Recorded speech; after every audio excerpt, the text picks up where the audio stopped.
Hello everyone. आज की हम इस क्लास में भारतीय संविधान एवं लोक प्रशासन के जितने भी पीवाईक्यू पूछे गए हैं आपकी यूपी पेट के एग्जाम में या फिर कोई रिलेटेड एग्जाम है तो उसके सभी पीवाईक्यू हम टॉपिक कवर करने वाले हैं।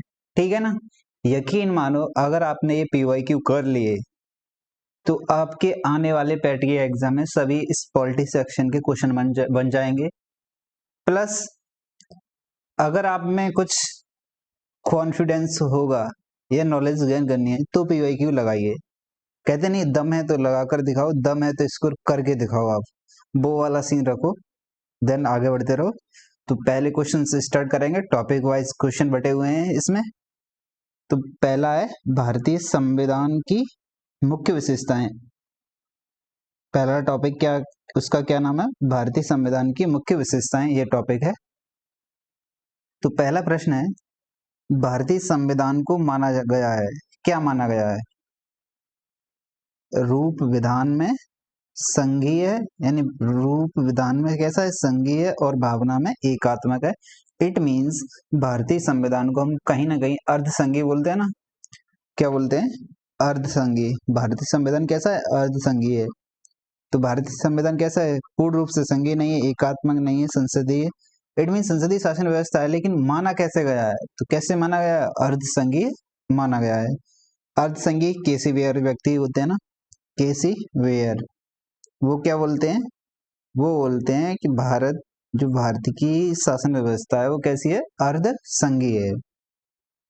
इसमें भी एक्सप्लेनेशन में दे रखा है कि भारत एक अर्धसंघात्मक संविधान या अर्धसंघात्मक संघीय व्यवस्था वाला देश कहा जाता है।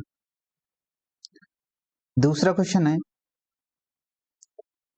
भारत में संविधान दिवस कब मनाया जाता है? तो कब मनाया जाता है? 26 नवंबर को मनाया जाता है। कौन सा दिवस? संविधान दिवस। तो इस दिन क्या हुआ था? 26 नवंबर 1949 को संविधान अपनाया गया था, और लेकिन 26 जनवरी 1950 को संविधान क्या हुआ था? लागू हुआ था। तो अंतर करना है। क्या अंतर है? हमने अपनाया कब था? 26 नवंबर 1949 को। लागू कब हुआ था? तो 26 जनवरी 1950। क्वेश्चन दोनों से पूछ लिए जाते हैं। तो जब अपनाया गया था पहली बार तो तभी से किस रूप में हम मनाते हैं? संविधान दिवस के रूप में मनाते हैं। ठीक है। भारतीय संविधान अपने नागरिकों को कौन सी समानता या वचन देता है? तो कौन सी समानता का वचन देता है? प्रस्तावना में आपने देखा होगा ना। तो प्रस्तावना में कौन से समानता की बात होती है? प्रतिष्ठा और अवसर की बात होती है। किस चीज की?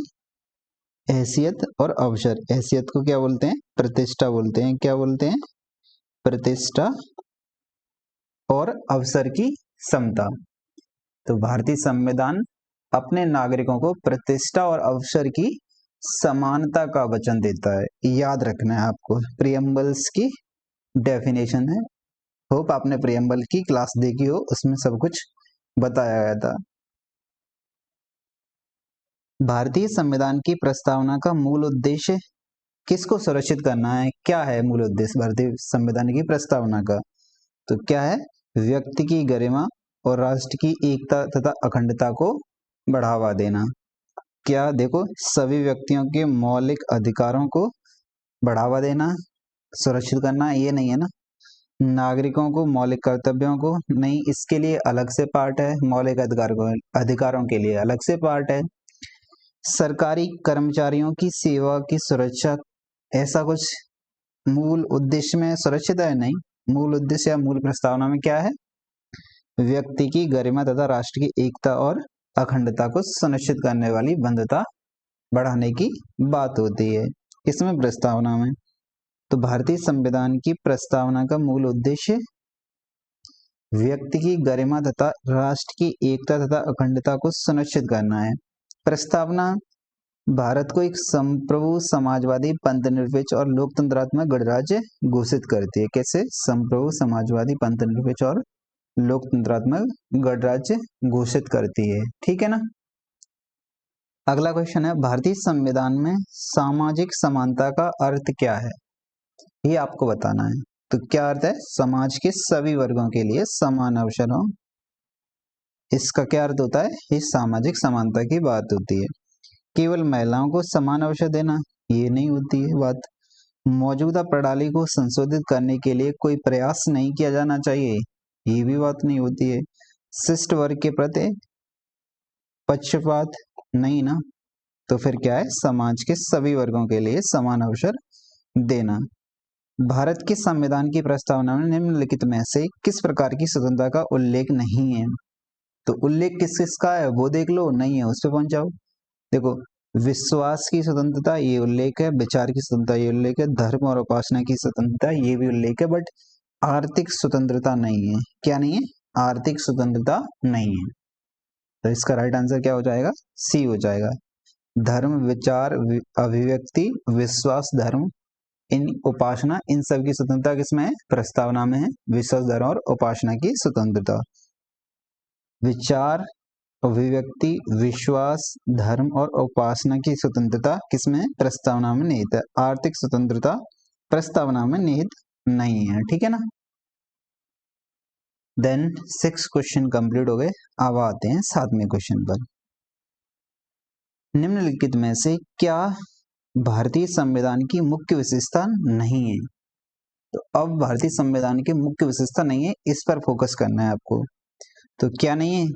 प्रतिबद्ध न्यायतंत्र नहीं है। इट मीन्स हमारे यहाँ न्यायपालिका है वो स्वतंत्र न्यायपालिका है, न कि संसदीय व्यवस्था के अंदर। बाकी ये सभी लाइन सही हैं। लिखित संविधान है, संविधान की सर्वोच्चता है, यानी जो शक्तियां हैं उनका वितरण है, अर्धसंघीय संरचना है। तो किस नहीं है? प्रतिबद्ध न्यायतंत्र नहीं है। प्रतिबद्ध न्यायतंत्र का मतलब क्या होता है कि किसी यानी कि कोई ऊपर संस्था है उसके अधीन कोई न्यायपालिका है। तो इंडिया में ऐसा नहीं है। इंडिया में क्या है? इंडिया में जो सुप्रीम कोर्ट है वो अपने आप में ऑटोनोमस है, स्वतंत्र है, वो सरकार के अंदर नहीं है। निम्नलिखित में से कौन सी भारतीय संविधान की मुख्य विशेषता नहीं है? फिर पूछा है आपको कौन सी मुख्य विशेषता नहीं है। तो क्या नहीं है? द्विस्तरीय सरकार नहीं है। लिखित एवं विस्तृत संविधान है, यस है। देन क्या एकल नागरिकता है? यस है। सार्वभौमिक वयस्मताधिकार है, ये भी है। ठीक है ना? 61वें संविधान संशोधन अधिनियम 1988 के द्वारा जोड़ा गया था। ईस्ट इंडिया कंपनी ने किस वर्ष में कलकत्ता में सर्वोच्च न्यायालय की स्थापना की थी? तो कब की थी? 1773 के एक्ट के तहत की थी। कब की थी? 1774 में की थी। कब की थी? 1774 में। और 1773 का एक्ट था, इसमें कोई ऑप्शन नहीं है 1774 का। तो किस ऑप्शन पर जाओगे? फिर भी आप सी पर जाओगे। ठीक है, अब सेम एक्सप्लेनेशन दे रखा है। 1773 के रेगुलेटिंग एक्ट के तहत कलकत्ता में सर्वोच्च न्यायालय की स्थापना के लिए 26 मार्च 1774 को द लेटर्स ऑफ पेटेंट जारी किया गया था 1774 में। ठीक है ना? देन मूल भारतीय संविधान निम्नलिखित में से किसके द्वारा हस्तलिखित था? तो किसके द्वारा हाथ से लिखा गया था? प्रेम बिहारी नारायण रायजादा के द्वारा हाथ से लिखा गया था। देन फिर आगे, निम्नलिखित में से किसको संविधान की आत्मा के रूप में जाना गया था या माना जाता है? तो किसको संविधान की आत्मा बोला जाता है? प्रस्तावना को बोला जाता है। किसको बोला जाता है? प्रस्तावना को बोला जाता है। पंडित ठाकुरदास भार्गव थे, इन्होंने प्रस्तावना को क्या बोला है? संविधान की एक आत्मा है। ठीक है। कैबिनेट मिशन योजना के तहत गठित अंतरिम सरकार का नेतृत्व किसने किया था? तो अंतरिम सरकार का नेतृत्व किसने किया था? जवाहरलाल नेहरू ने किया था।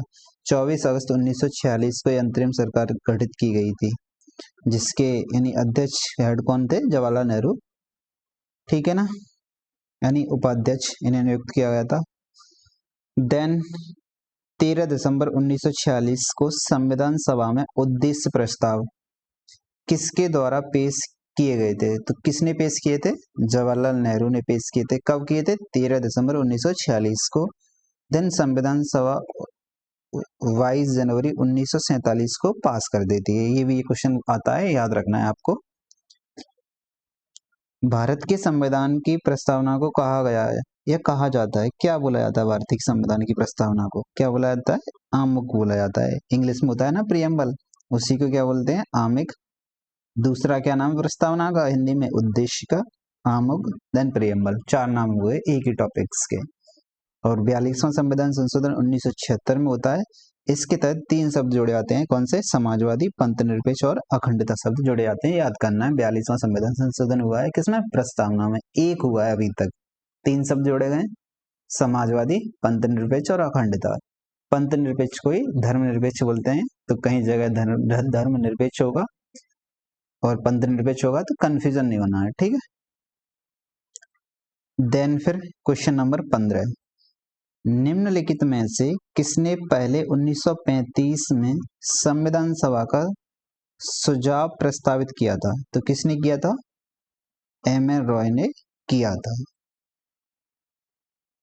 देन फिर भारतीय संविधान सभा में कुल कितनी महिलाएं थी? तो कितनी महिला सदस्य थी?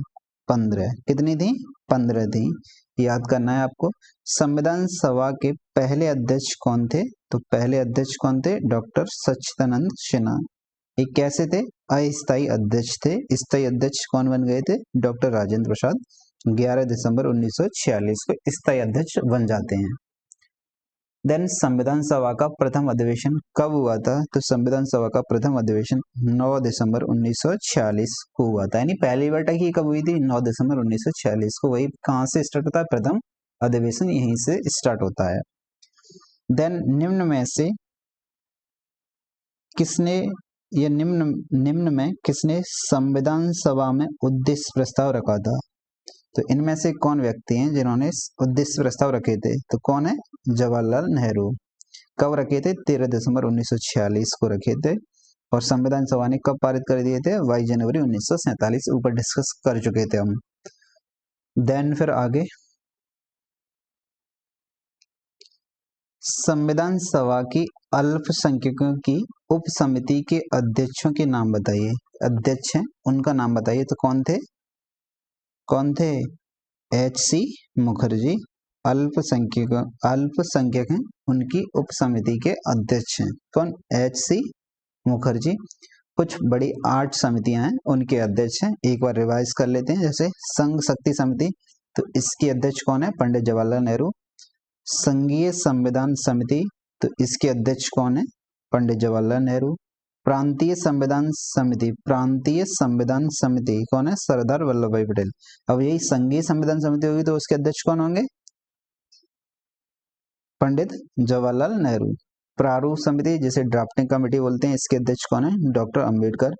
मौलिक अधिकारों और अल्पसंख्यकों एवं जनजाति और अपवर्जित क्षेत्रों से संबंधित परामर्श समिति, इसके हेड कौन थे? सरदार वल्लभ भाई पटेल इसके हेड थे। इस समिति के अंतर्गत कुछ उप समितियों का गठन किया गया था, जिनमें से मुख्यतः शामिल हैं जैसे कि मौलिक अधिकार उप समिति, यही क्वेश्चन था। दूसरा, हाँ, अल्पसंख्यक से संबंधित था, जीवी कृपलानी इसके अध्यक्ष थे। ये वाला क्वेश्चन था अल्पसंख्यक उप समिति, इसके अध्यक्ष कौन है? एच.सी. मुखर्जी। प्रक्रिया नियम समिति, डॉक्टर राजेंद्र प्रसाद। देन राज्यों के लिए समिति, अब राज्यों के लिए समिति होगी ना, तो इसके कौन हेड होंगे? पंडित जवाहरलाल नेहरू। संचालन समिति के हेड कौन है? तो डॉक्टर राजेंद्र प्रसाद इसके हेड हैं। तो ऐसे करके समितियां याद कर लो आप, ठीक है। अब है ड्राफ्टिंग कमेटी के चेयरमैन, अध्यक्ष कौन है? तो कौन है? डॉक्टर भीमराव अंबेडकर हैं। वी.आर. अंबेडकर इसके अध्यक्ष हैं। भारत का संविधान लिखा था तो कितना टाइम लगा था इसको? 2 वर्ष 11 माह 18 दिन। तो 2 वर्ष से अधिक है, किंतु 3 वर्ष से कम अवधि। 2 वर्ष 11 माह 18 दिन। पहली बैठक 9 दिसंबर 1946 को होती है और संविधान अपनाया कब जाता है? 26 नवंबर 1949 को संविधान सभा इसे अपनाती है। लागू कब होता है? 26 जनवरी 1950 को लागू हो जाता है। फैक्ट है, याद रखना है। भारत का संविधान भारतीय संविधान द्वारा कब अपनाया गया था? ऐसा क्वेश्चन है। और 26 जनवरी 1950 को लागू हुआ था। तो कब अपनाया गया था? 26 नवंबर 1949 में अपनाया गया था, ठीक है। देन फिर अगला क्वेश्चन है, संविधान सभा द्वारा भारतीय संविधान को कब पारित किया गया था? तो कब पारित किया गया था? 26 नवंबर 1949। इनमें से कौन सा कारक नहीं है जो भारतीय संविधान के निर्माण में योगदान देता है? कौन सा कारक नहीं है? औद्योगिक क्रांति नहीं है, बाकी सभी क्या कर देती हैं? भारतीय संविधान के निर्माण में योगदान देती हैं। चाहे आपका ब्रिटेन में संसदीय लोकतंत्र हो, रूस में समाजवादी क्रांति हो, अमेरिका में अधिकारों का विधेयक हो, इन सब से भारतीय संविधान प्रेरित है। देन फिर नेक्स्ट है, भारतीय संविधान के स्वतंत्रता, समानता और बंधुता के आदर्श कहाँ से लिए गए थे? तो स्वतंत्रता, समानता और बंधुता इनके कहाँ से आदर्श लिए गए हैं? तो फ्रांस के संविधान से लिए गए हैं, ठीक है ना। और गणराज्य ये भी कहाँ से लिया गया है? फ्रांस के संविधान से। भारतीय संविधान में संघवाद निम्न में से किस देश से लिया गया? संघवाद में इंडिया किसकी ओर झुका हुआ है? कनाडा की ओर झुका हुआ है। देन फिर नेक्स्ट, इनमें से कौन सा भारतीय संविधान की एक महत्वपूर्ण विशेषता नहीं है? ये बताना है आपको, कौन सी महत्वपूर्ण विशेषता नहीं है। एक लिखित संविधान है, यस लिखित संविधान है, ठीक है ना, एक लिखित संविधान है। और फिर क्या है दूसरा, देखो यह अन्य है, इसे संशोधित किया जा सकता है, लेकिन अनम्य भी है कुछ भागों के रूप में, यानी इसकी मूल संरचना में संशोधित नहीं किया जा सकता है, ये भी बात सही है। यह एकल है क्योंकि केंद्र में अधिक शक्ति है, लेकिन यह संघीय भी है क्योंकि शक्ति केंद्र और राज्यों के बीच विभाजित भी होती है। ऑब्वियसली सही बात है। इसे राज्य के राज्यपाल से संशोधित किया जा सकता है, ये बात तो सरासर गलत है। राज्य का राज्यपाल संविधान को संशोधित नहीं कर सकता है। अगला है, निम्नलिखित में से कौन भारत के संविधान की मुख्य विशेषता नहीं है? या कौन सी मुख्य विशेषता नहीं है? तो कौन सी नहीं है? सबसे छोटा लिखित संविधान, ये भारतीय संविधान की विशेषता नहीं है। त्रिस्तरीय सरकार है, सार्वभौमिक वयस्क मताधिकार है, डीपीएसपी, ये सब किसमें है? भारतीय संविधान में है। सबसे छोटा संविधान नहीं है बल्कि सबसे बड़ा संविधान है। भारतीय संविधान कितने शब्दों का बना है? कितने शब्दों का बना है? लगभग कितने शब्द हैं?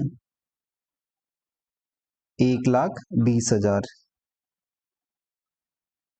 कितने? वैसे 12,000 है ना।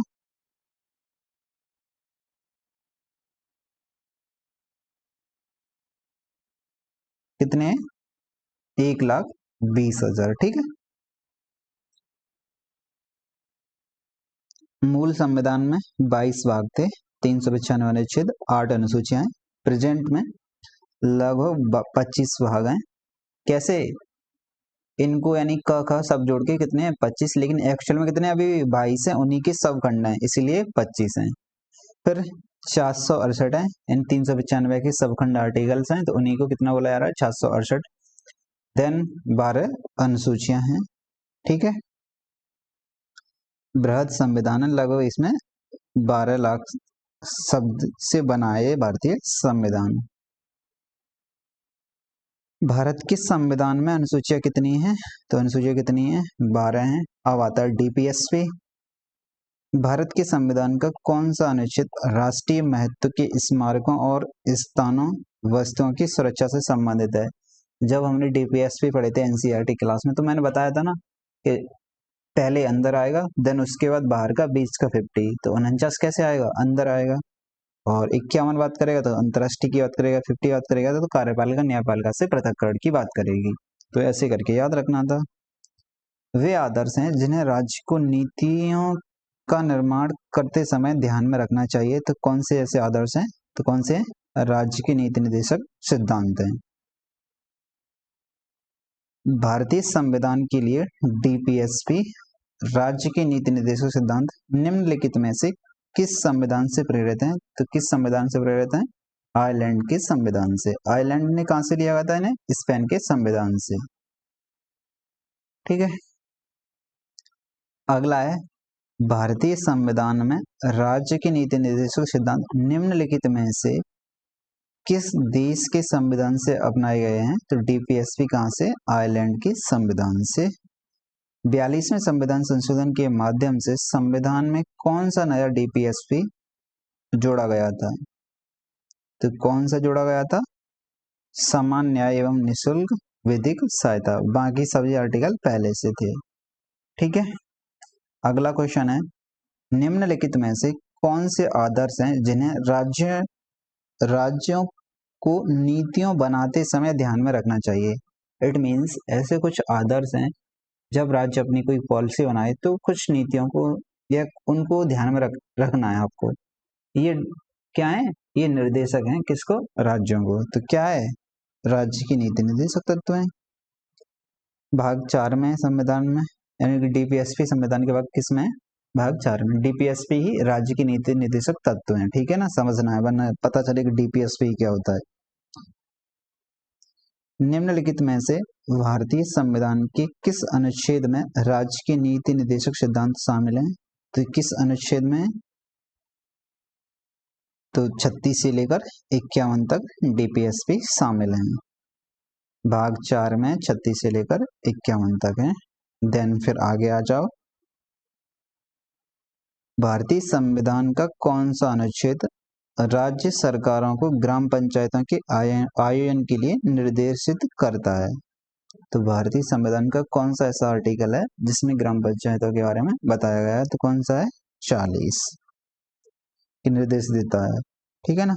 निम्न में से क्या भारतीय नागरिकों को आर्थिक न्याय प्रदान करता है? यानी कि ऐसी कौन सी जगह है भारतीय संविधान में, कौन सा भाग है जिसमें आर्थिक न्याय की बात बोली जाती है? तो किसमें बोली जाती है? डीपीएसपी में बोली जाती है आर्थिक न्याय की बात। अब आते हैं मौलिक अधिकार एवं कर्तव्य वाले चैप्टर पर। तो भारतीय संविधान का निम्नलिखित में से कौन सा अनुच्छेद विधिक समता यानी कानून की समझ, जो कानून के सामने है ना समझ, समानता से संबंधित है? तो कौन है? आर्टिकल 14। ये क्या बोलता है? विधि की समझ, समता एवं विधियों का समान संरक्षण की बात कर रहा है आर्टिकल 14। मूल अधिकार भाग 3 में आर्टिकल 12 से लेकर 35 तक है। इन्हें यूएसए के संविधान से लिया गया था। मूल अधिकारों को कहां से लिया गया है? यूएसए के यानी संयुक्त राज्य अमेरिका के संविधान से लिया गया है। भारतीय संविधान में मौलिक अधिकार की अवधारणा का स्रोत है। तो भारतीय संविधान में मौलिक अधिकार कहां से लिए गए हैं? यूएसए के संविधान से। यूएसए कहां है? इधर है, ये यूएसएसआर है। भारतीय संविधान को कौन सा अनुच्छेद कानून की समझ समानता प्रदान करता है? तो कौन सा है? आर्टिकल 14 करता है। कौन सा करता है? आर्टिकल 14 करता है। ब्लैंक जगह दे रखी है। के पास मौलिक अधिकारों को लागू करने की शक्ति है। ऐसी कौन सी संस्था है जो मौलिक अधिकारों को लागू करती है?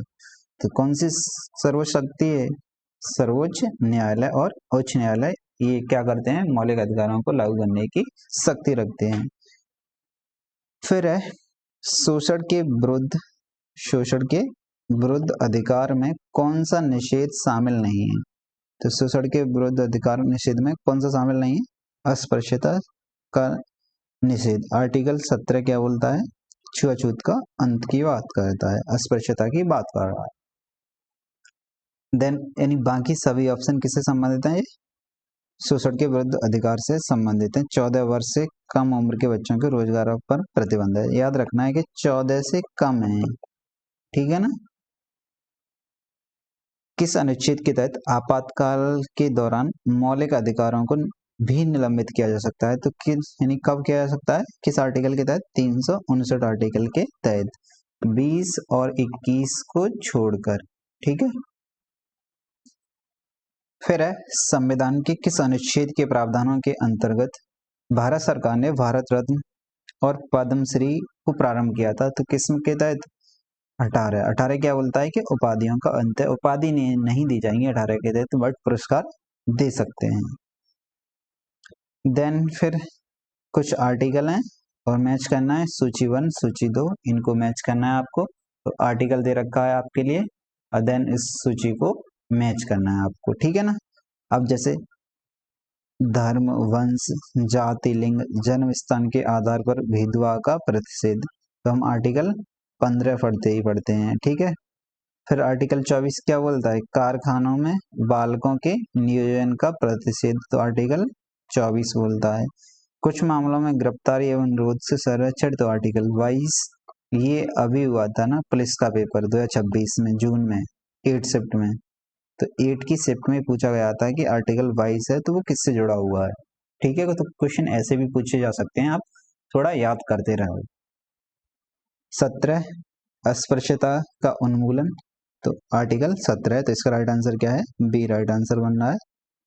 ठीक है ना, सिंपल है, आर्टिकल है, सीधे सीधे मैच करने हैं। कौन सा अनुच्छेद भारतीय संविधान के तहत किसी व्यक्ति को विदेश यात्रा के अधिकार की रक्षा करता है, तो आर्टिकल 21 करता है। कौन सा, आर्टिकल 21। विदेश के संदर्भ में विदेश यात्रा का अधिकार आर्टिकल 21 के तहत, अगर भारत में ही अंदर घूमना है तो आर्टिकल 19 के तहत घूमेंगे आप। भारतीय संविधान का निम्न में से कौन सा अनुच्छेद मानव की क्रय विक्रय तथा जबरदस्ती मजदूरी कराने पर प्रतिबंध लगाता है।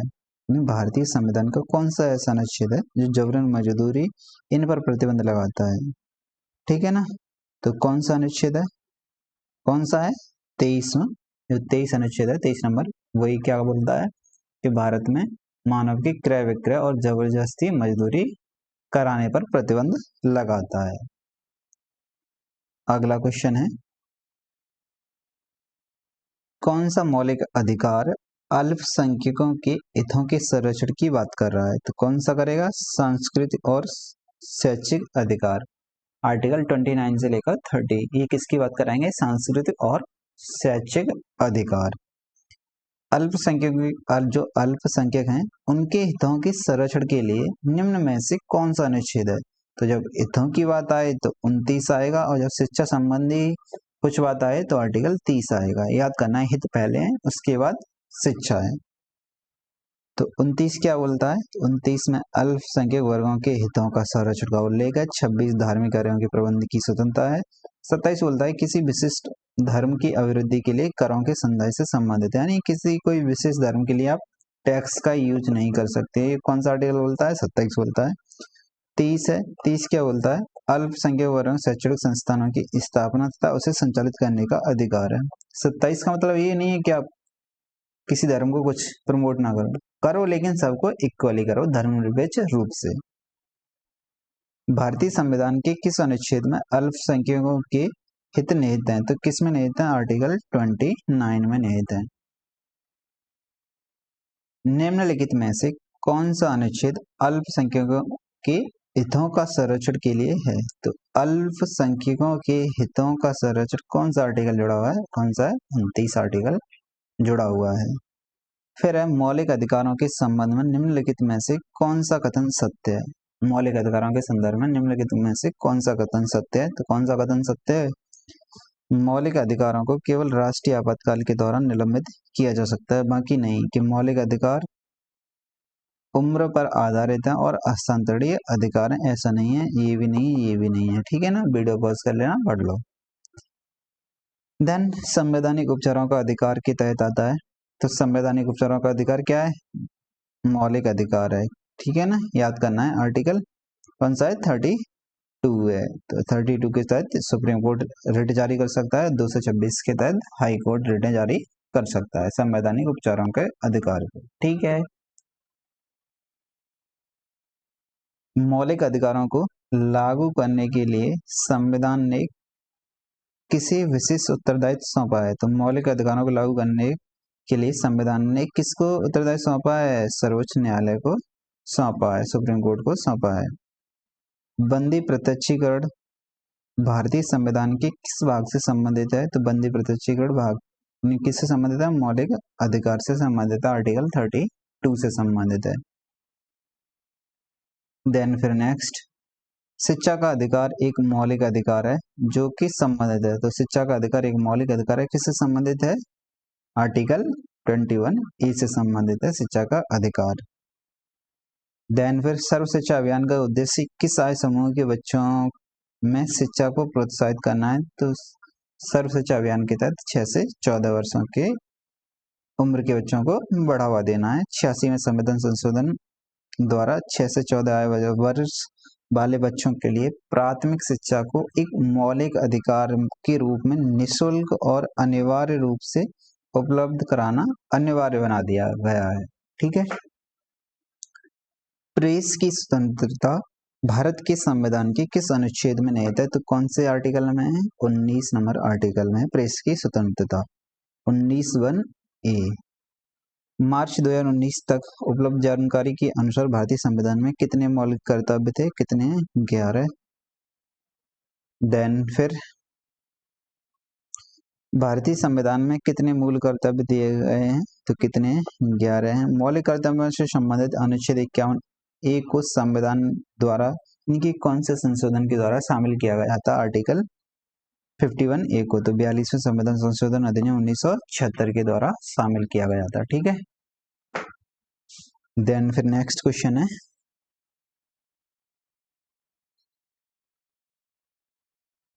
निम्न में से किसमें मौलिक कर्तव्यों का उल्लेख है? तो मौलिक कर्तव्य कौन से हैं? भाग 4(a) या क में उल्लेख है मौलिक कर्तव्यों का। निम्न में से किस एक की संस्तुति के आधार पर मूल कर्तव्यों से संबंधित प्रावधानों को भारत के संविधान में जोड़ा गया था? तो किस एक की सिफारिश के आधार पर? स्वर्ण सिंह समिति की सिफारिश के आधार पर जोड़ा गया था। किसको? मूल कर्तव्यों को 42वें संविधान संशोधन 1976 के द्वारा। निम्नलिखित में से कौन सी समिति ने मूल कर्तव्यों को संविधान में सम्मिलित करने का सुझाव दिया था? तो कौन सी समिति थी? सरदार स्वर्ण सिंह समिति थी। देन फिर 42वें संविधान संशोधन के माध्यम से भारतीय संविधान में कितने मौलिक कर्तव्य जोड़े गए थे? तो कितने थे? 10। 11वां बाद में जोड़ा गया था 86वें संविधान संशोधन के द्वारा। देन निम्नलिखित में से कौन सा यानी निम्नलिखित में से कौन से मौलिक कर्तव्य हैं ये बताना है आपको। तो यहाँ पर ये सभी क्या है? मौलिक कर्तव्य हैं।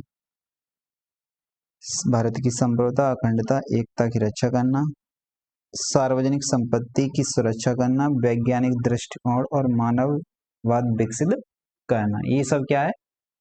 ये सब है मौलिक कर्तव्य। भारतीय संविधान के अंतर्गत निम्नलिखित में से कौन सा एक मौलिक कर्तव्य नहीं है? तो कौन सा नहीं है? लोक चुनाव में वोट डालना, बाकी सब मौलिक कर्तव्य हैं। ठीक है ना, ये नहीं है। निम्नलिखित यानी जो अगला क्वेश्चन है वो है कि मौलिक कर्तव्यों का उल्लेख इनमें से या इसमें किया गया है, किसमें किया गया मौलिक कर्तव्य? तो किसमें मौलिक कर्तव्य? भाग 4(a) में मौलिक कर्तव्य हैं। देन अब आते हैं हम संसदीय प्रणाली पर। किस पर आ गए अब हम? संसदीय प्रणाली पर। इसके एमसीक्यू देखते हैं, लगभग 60 के आसपास होंगे, ये भी कंप्लीट हो जाएगा। देन भारत की संघ कार्यकारिणी में निम्नलिखित में से कौन शामिल नहीं है? तो देखो, राष्ट्रपति शामिल होता है, पीएम शामिल होता है, उपराष्ट्रपति शामिल होता है, लेकिन मुख्यमंत्री शामिल नहीं होता है। ठीक है। भारत के राष्ट्रपति का कार्यकाल कितने वर्षों का होता है? तो कार्यकाल कितने वर्षों का होता है? 5 वर्ष होता है। कितने वर्ष होता है? 5 वर्ष। निम्नलिखित में से कौन सा भारत के राष्ट्रपति के चुनाव के लिए निर्वाचक मंडल का गठन नहीं करता है? तो लोकसभा के निर्वाचित सदस्य होते हैं, यस। राज्यसभा के निर्वाचित सदस्य होते हैं, यस होते हैं। प्रत्येक राज्य विधानसभा के निर्वाचित सदस्य होते हैं, यस होते हैं। लेकिन ये नहीं होता है, विधान परिषद के निर्वाचित सदस्य नहीं होते हैं। ठीक है। देन फिर आगे वीडियो पॉज करो, इस क्वेश्चन को ट्राई करो थोड़ा।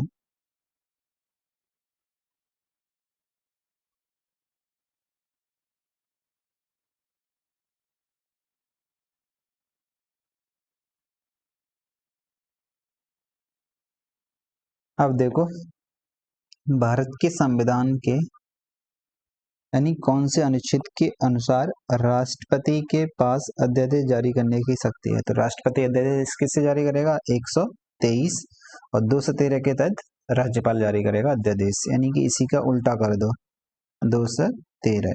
तो कौन करेगा अध्यादेश? राज्यपाल। इस 123 के तहत कौन करता है? राष्ट्रपति करता है। 123 के तहत कौन करता है? राष्ट्रपति करता है।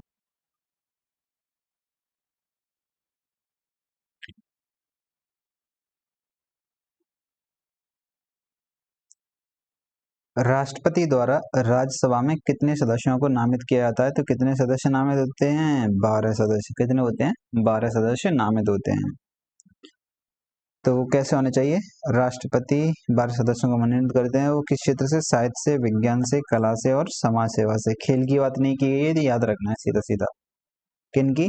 साहित्य, विज्ञान, कला और समाज सेवा।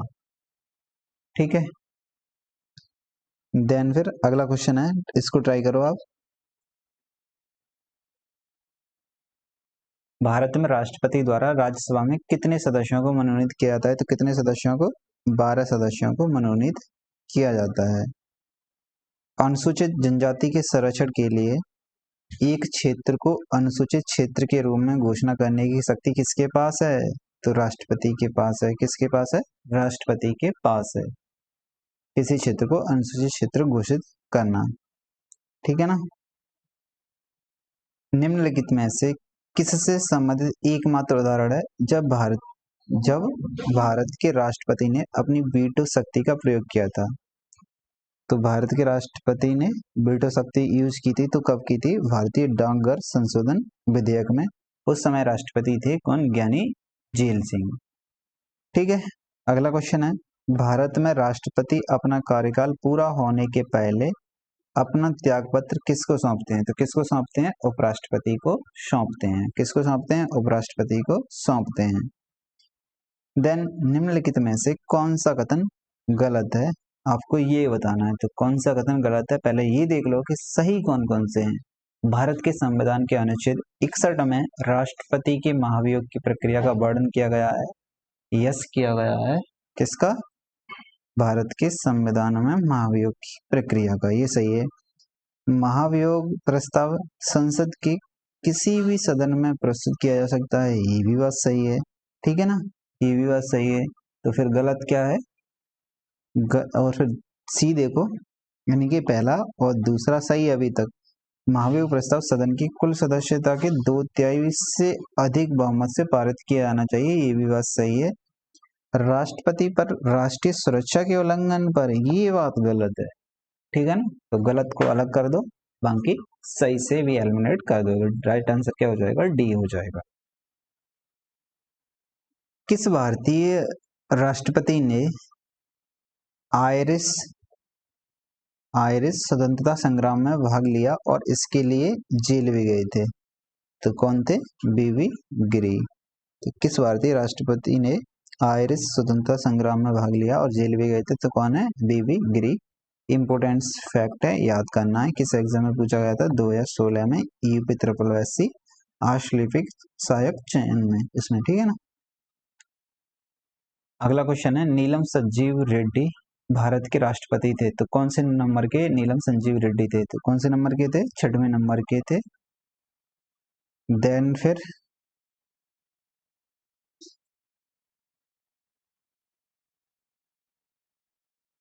भारत का निम्नलिखित में से कौन सा राष्ट्रपति निर्विरोध है वो निर्वाचित हुआ था? तो कौन सा राष्ट्रपति है? तो कौन सा है? नीलम संजीव रेड्डी ऐसे हैं जो निर्विरोध हुए थे। ठीक है ना। भारत का कौन राष्ट्रपति निर्विरोध निर्वाचित हुआ था? तो कौन थे? अभी देखे थे, नीलम संजीव रेड्डी थे। रामनाथ कोविंद को वर्ष 2017 में भारत के राष्ट्रपति के रूप में चुना गया था, तो कौन से नंबर के थे रामनाथ कोविंद राष्ट्रपति? तो कौन से नंबर के थे? 14वें नंबर के थे। ठीक है ना। फिर है, श्री रामनाथ कोविंद भारत के राष्ट्रपति हैं, तो कौन से नंबर के राष्ट्रपति हैं? कौन से नंबर के राष्ट्रपति हैं? 14वें नंबर के राष्ट्रपति हैं। देन निम्नलिखित में से कौन राष्ट्रपति को पद की शपथ दिलाता है? तो कौन दिलाता है? भारत के मुख्य न्यायाधीश शपथ दिलाते हैं। कौन दिलाते हैं? भारत के मुख्य न्यायाधीश शपथ दिलाते हैं। देन फिर नेक्स्ट है, भारतीय संविधान के किस अनुच्छेद के तहत उपराष्ट्रपति का चुनाव होता है? तो किस आर्टिकल के तहत होता है? 66 के तहत होता है। किसके तहत? 66 के तहत होता है। 66 के अनुसार भारतीय संविधान में उपराष्ट्रपति का चुनाव होता है। उपराष्ट्रपति को अपना कार्यकाल समाप्त होने से पूर्व अपने पद से हटाने का अधिकार निम्नलिखित में से किसके पास है? तो किसके पास है? राज्यसभा के पास है। देन भारत के राष्ट्रपति द्वारा चरित्र को बदले बिना सजा की मात्रा को कम करना, अनुच्छेद 72 को कम करना या कहा जा सकता है। तो क्या कहा जा सकता है? मोहलत, क्षमादान या फिर दंडविराम या फिर विनिमय। तो ये थोड़ा सा अपवाद स्वरूप है, इसको आप एक्सप्लेनेशन में समझ लो। देखो, परिहार का अर्थ होता है दंडादेश की मात्रा और उसकी प्रकृति चरित्र में परिवर्तन किए बिना सजा की मात्रा को कम करना है। जैसे 1 वर्ष के कारावास दंड को घटाकर 6 माह कर देना, और विराम का अर्थ है किन्हीं विशेष कारणों से दंड को कम कर देना। जैसे गर्भवती स्त्री के मृत्यु दंडादेश को साधारण, यानी जो गर्भ अवस्था में स्त्री है ना, उनके मृत्यु दंड को कैसा है? साधारण कारावास में बदल देना। बच्चे के जन्म तक, यानी जो बच्चे के जन्म तक के लिए ना क्या कर देना है? साधारण कारावास में बदल देना है। क्षमादान, यानी इसमें क्या होता है कि पूर्ण रूप से यानी जो आपका दंड है उसकी पूर्ण रूप सजा माफ कर दो आप, वो क्या है? क्षमादान है। देन फिर मृत्युदंड के मामले में क्षमा देने का अधिकार किसे है? तो मृत्युदंड के मामले में क्षमा देने का अधिकार किसे है? राष्ट्रपति को, न कि राज्यपाल को। देन फिर संविधान के निम्नलिखित में से किस अनुच्छेद के तहत भारत के किसी भी राज्य में राष्ट्रपति शासन लागू किया जा सकता है? तो आर्टिकल 356 के तहत राष्ट्रपति शासन है। आर्टिकल 352 में क्या है? 352 में क्या है? चलो बताओ। तो राष्ट्रीय आपातकाल है। 360 में क्या है? 360 में वित्तीय आपातकाल। और राष्ट्रपति शासन कौन से आर्टिकल में है? 356 में। कौन से आर्टिकल में है? 356। अगस्त 2018 से राज्यसभा के अध्यक्ष कौन है? तो राज्यसभा के अध्यक्ष कौन है? एम वेंकैया नायडू। 2018 से पहले अब कौन है ये बताना है। अभी कौन है राज्यसभा के अध्यक्ष? या उपराष्ट्रपति अभी कौन है? सीपी राधाकृष्णन। याद होंगे ना। अब यानी ये भी नहीं रहे हैं, चेंज हो चुके हैं, ठीक है ना। तो निम्न में से कौन संसद सदस्यों की अयोग्यता के संबंध में निर्णय लेता है?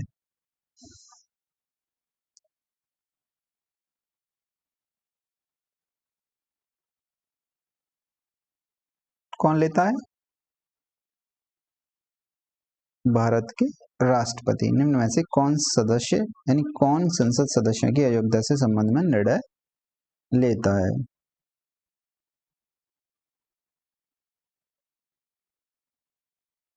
अंतिम निर्णय राष्ट्रपति का होता है ना, ठीक है ना। और दल बदल के आधार पर कौन लेगा? तो वो लोकसभा अध्यक्ष होगा या राज्यसभा सभापति होगा। चुनाव आयोग की सलाह पर संसद की सदस्यों की अयोग्यता का अंतिम निर्णय राष्ट्रपति।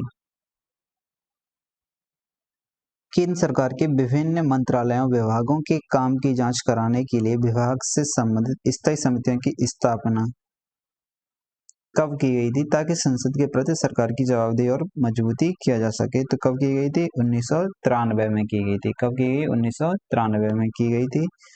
निम्न में से कौन सा एक वह मुख्य सिद्धांत है जिस पर संसदीय प्रणाली संचालित होती है? तो कौन सा सिद्धांत है? कार्यपालिका का विधायिका के प्रति उत्तरदायित्व। तो इसी पर क्या होता है? संसदीय प्रणाली चलती है।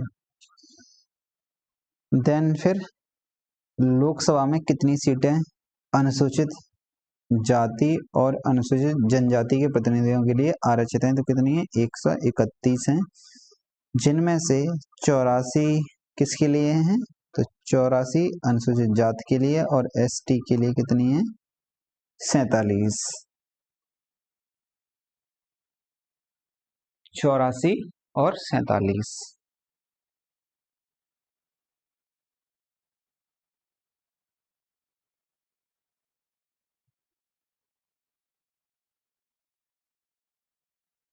देन फिर आगे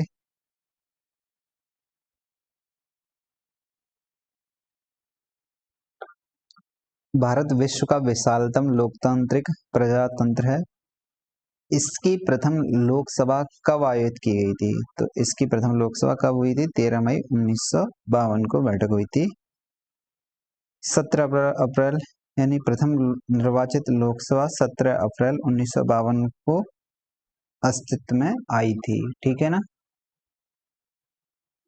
निम्नलिखित में से कौन सी परिघटना तब उठाई जाती है जब एक संसद सदस्यों को लगता है कि सदन की कार्यवाही सामान्य नियमों का पालन नहीं करती है? निम्नलिखित में से कौन सी परिघटना तब उठाई जाती है जब एक संसद सदस्य को लगता है कि सदन की कार्यवाही सामान्य नियमों का पालन नहीं करती है? तो कब होती है? व्यवस्था का प्रश्न से, व्यवस्था का प्रश्न। देन फिर अगला क्वेश्चन है, निम्न में से कौन सा संसद का कार्य नहीं है? ये बताना है आपको। तो कौन सा कार्य नहीं है? डी कार्य नहीं है। संसद के पास कोई न्यायिक कार्य नहीं है और राष्ट्रपति, उपराष्ट्रपति, सुप्रीम कोर्ट तथा उच्च न्यायालय के न्यायाधीशों को उठाने के लिए मंत्रियों की परिषद जिम्मेदार है। ये भी क्या है? रॉन्ग है।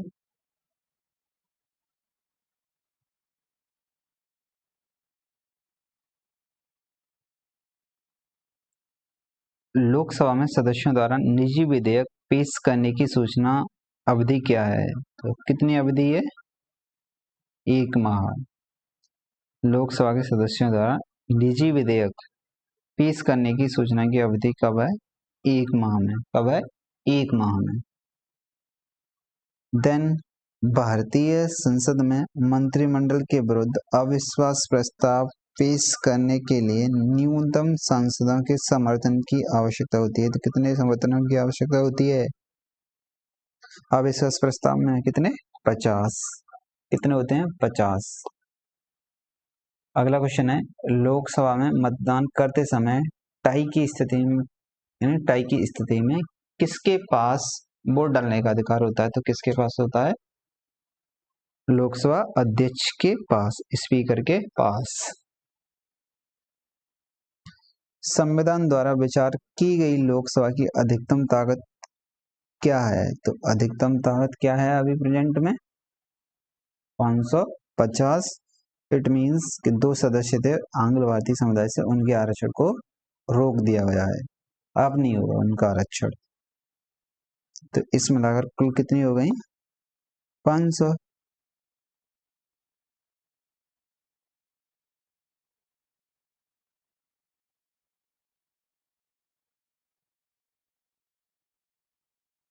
अगला क्वेश्चन देखो, भारतीय संविधान के किस संशोधन ने लोकसभा और विधानसभाओं दोनों में एंग्लो इंडियंस के नामांकन को समाप्त कर दिया था? तो किस संशोधन के द्वारा? 104वां संविधान संशोधन अधिनियम 2019 के तहत। ठीक है ना।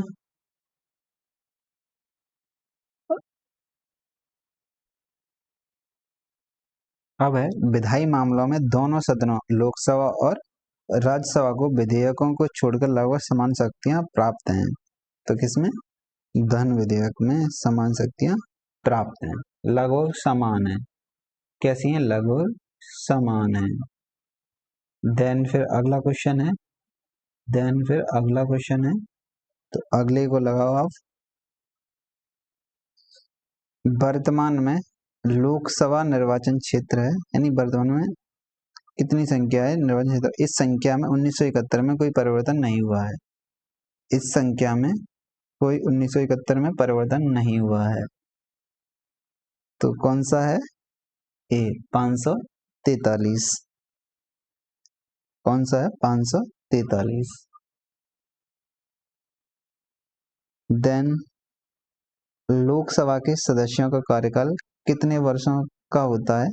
तो कितने वर्षों का होता है लोकसभा के सदस्यों का कार्यकाल?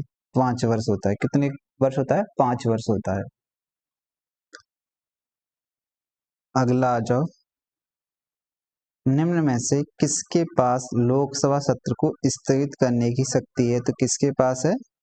भारत के राष्ट्रपति के, जो भारत के राष्ट्रपति हैं उनके पास क्या है? लोकसभा सत्र को स्थगित करने की शक्ति है। ठीक है। अगला है, लोकसभा के पहले स्पीकर कौन थे? तो पहले स्पीकर कौन थे लोकसभा के? प्रिंस आपको याद है?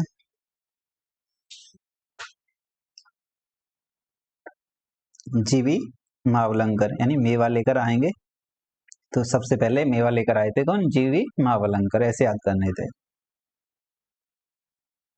ठीक, देन अगला क्वेश्चन है, इसे आप तब तक लगाओ अभी।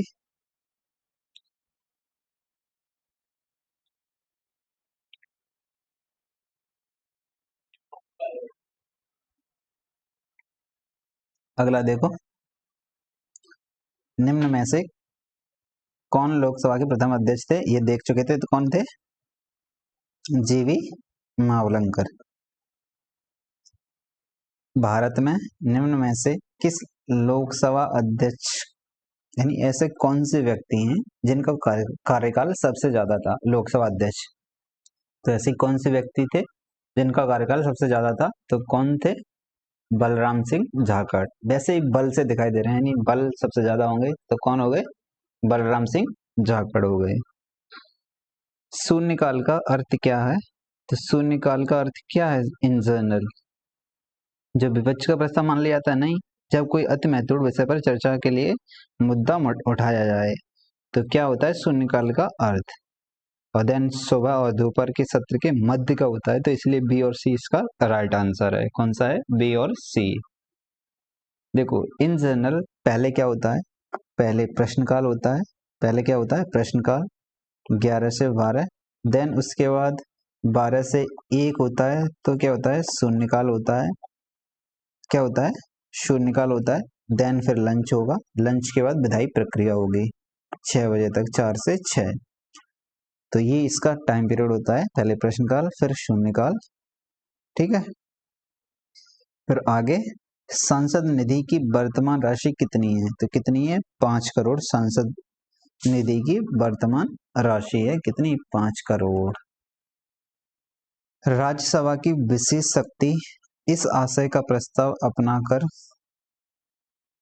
संविधान के किस अनुच्छेद में दिया गया है कि वह राज्य सूची में शामिल किसी भी मामले के संबंध में कानून बनाने के लिए संसद को सशक्त बना सके? तो कौन सा आर्टिकल है? 249 ऐसा आर्टिकल है। देन फिर नेक्स्ट, अनुच्छेद यानी कौन से अनुच्छेद के प्रावधानों के तहत लोकसभा और राज्यसभा की संयुक्त बैठक को राष्ट्रपति द्वारा बुलाया जाता है? तो कौन से आर्टिकल के तहत संयुक्त बैठक को बुलाने का प्रावधान है? तो कौन से आर्टिकल के तहत? 105।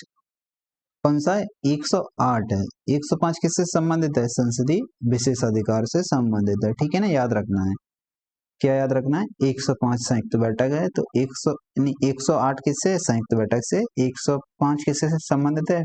विशेषाधिकार से संबंधित है। ठीक है ना, विशेषाधिकार से संबंधित है। देन अगले पर आर्टिकल 100, अगले क्वेश्चन पर, राज्यसभा के पदेन अध्यक्ष कौन होते हैं? उपराष्ट्रपति होते हैं। याद रखना है, जो उपराष्ट्रपति है वही राज्यसभा का पदेन अध्यक्ष होता है। देन है, निम्नलिखित में से कौन सी विशेषता राज्यसभा को विधान परिषद से अलग करती है? तो ऐसी कौन सी विशेषता है जो राज्यसभा को विधान परिषद से अलग करती है? तो कौन सी है? महाभियोग की शक्ति। तो राज्यसभा के सदस्य हैं वो महाभियोग की प्रक्रिया में शामिल होते हैं। राज्यसभा का सदस्य बनने के लिए आवश्यक न्यूनतम आयु कितनी है? तो राज्यसभा का 30 वर्ष, लोकसभा का कितनी? 25 वर्ष। याद रखना है ये आपको, कभी भी कोई पूछे तो तुरंत आंसर आना चाहिए। क्या कि 30 वर्ष किसके लिए? राज्यसभा के लिए। 25 वर्ष किसके लिए? लोकसभा के लिए बनने के लिए सदस्यता। और राष्ट्रपति बनने के लिए कितना होना चाहिए? 35 वर्ष होना चाहिए। राष्ट्रपति के लिए कितना होना चाहिए? 35 वर्ष होना चाहिए। देन आप अगले प्रश्न पर ट्राई करो। लोकसभा के चुनाव के लिए अर्हता प्राप्त करने के लिए न्यूनतम आयु कितनी होनी चाहिए? न्यूनतम आयु कितनी होनी चाहिए? 25 साल होनी चाहिए न्यूनतम आयु। फिर अगला देखो, अब क्वेश्चन पूछा गया लोकसभा में पद धारण करने की न्यूनतम आयु कितनी होनी चाहिए? तो कितनी होनी चाहिए? 25 वर्ष होनी चाहिए। लोकसभा चुनावों के लिए उम्मीदवार बनने की न्यूनतम आयु की सीमा कितनी है? 25 वर्ष है। कितनी है? 25 वर्ष है। लोकसभा की सदस्यता के लिए उम्मीदवारों की न्यूनतम आयु क्या निर्धारित की गई है? तो क्या है? 25 वर्ष। देन लोकसभा या विधानसभा चुनाव में खड़े होने के लिए उम्मीदवार की आयु कम से कम कितनी होनी चाहिए? कितनी बार रिपीट हो रहा है, याद कर लो ऐसे क्वेश्चनों को। प्रत्येक 2 वर्ष के बाद राज्यसभा के कितने सदस्यगण सेवानिवृत्त हो जाते हैं? तो कितने सदस्य हो जाते हैं? 1/3 सदस्य सेवानिवृत्त हो जाते हैं हर दूसरे साल में। आर्टिकल 80 राज्यसभा से जुड़ा हुआ है, याद रखना है। राज्यसभा के चुने हुए सदस्यों का कार्यकाल कितने वर्ष का होता है? तो कितने वर्ष तक सदस्य का कार्यकाल होता है? सदस्यों का 6 वर्ष। देन लोकसभा का 5 वर्ष। देन फिर आगे, निम्नलिखित में से कौन कैबिनेट स्तर का होता है? तो इनमें से कौन कैबिनेट स्तर का है? तो कौन सा है? विपक्ष का नेता कैबिनेट स्तर का है। देन फिर नेक्स्ट है, राज्यसभा में कितनी सीटें उत्तर प्रदेश से हैं? तो राज्यसभा में कितनी सीटें उत्तर प्रदेश से हैं? 31 हैं। कितनी? 31। लोकसभा सीटें कितनी है? यूपी में 80 हैं। लोकसभा कितनी है? 80 है। भारत के संविधान के अनुसार लोकसभा के सदस्यों की अधिकतम संख्या कितनी है? पहले कितनी थी? 552। पहले कितनी थी? 500। प्रेजेंट में अभी लगभग 550 हैं। 2 सदस्य एंग्लो इंडियन थे, उनको क्या कर दिया है? रोक दिया है। ठीक है। देन 60 के बाद आते हैं 61 नंबर पर, राज्यसभा के मनोनीत सदस्यों की कुल संख्या कितनी है? तो मनोनीत सदस्यों की संख्या 12 है। 12 लोगों को राष्ट्रपति राज्यसभा में मनोनीत करते हैं। निम्न में से कौन सी राज्यसभा की शक्तियों में से एक है? तो ऐसी कौन सी शक्ति है जो राज्यसभा के लिए एक है? तो कौन सी है? यह शक्तियों में से एक है। यह गैर धन विधेयकों पर विचार और अनुमोदन करता है तथा धन विधेयकों में संशोधन का सुझाव देता है। ठीक है, इतना काम करता है, बाकी ये राज्यसभा की विशेषता नहीं है। फिर अगला है, निम्नलिखित में से कौन सा सार्वजनिक क्षेत्र उपक्रम संसद के तहत एक विशेष कानून पारित करके स्थापित किया गया है? तो कौन है? वैधानिक निकाय। कौन है? वैधानिक निकाय। फिर है नेक्स्ट, फिर है कि निम्नलिखित में से किसी केंद्र शासित प्रदेश में उच्च न्यायालय स्थापित करने का अधिकार है? तो किसको अधिकार है? केंद्र शासित प्रदेश में उच्च न्यायालय होगा तो संसद को अधिकार है। अगला है, अनुच्छेद 245 के अनुसार संसद का कार्य है, तो क्या कार्य है? कानून बनाना संसद का कार्य है 245 के अनुसार। निम्नलिखित में से या निम्न में से कौन सा अनुच्छेद धन विधेयक को परिभाषित करता है? तो कौन सा परिभाषित करता है? 110। 109 में किसकी बात बोली गई है? तो किसकी बात बोली गई है कि इसकी प्रक्रिया क्या होगी? धन विधेयक की प्रक्रिया। ये पता है आपको? यूपीएससी में भी पूछा गया था पहली बार, ये शायद 2024 का एग्जाम था, तब से लोग इस आर्टिकल को समझते हैं 109 को। बाकी इससे पहले बस यही जानते थे कि 110 आर्टिकल किससे संबंधित है? धन विधेयक से। प्रक्रिया किसमें? 109 में है। देन फिर इस टॉपिक का लास्ट प्रश्न ये कि निम्नलिखित में से किस मामले पर अकेले केंद्रीय विधानमंडलों के पास कानून बनाने की शक्ति है, जिसे अवशिष्ट शक्तियों के रूप में जाना जाता है? यानी कि ऐसी कौन सी सूचियां हैं या ऐसी कौन सी अवशिष्ट शक्तियां हैं जिन पर केंद्र ही कानून बना सकती है? तो कौन सा विषय है? साइबर कानून, अवशिष्ट शक्तियां। नेक्स्ट चैप्टर अब संघीय प्रणाली, संघ एवं केंद्र शासित प्रदेश, केंद्र राज्य संबंध। उस भारतीय प्रधानमंत्री का क्या नाम है जिन्होंने संसद में यह घोषणा की थी कि वह मंडल आयोग की सिफारिशों को लागू करेंगे? इस घोषणा से भारत में देशव्यापी विरोध शुरू हो गया था। तो कौन थे? बीपी सिंह थे। ठीक है।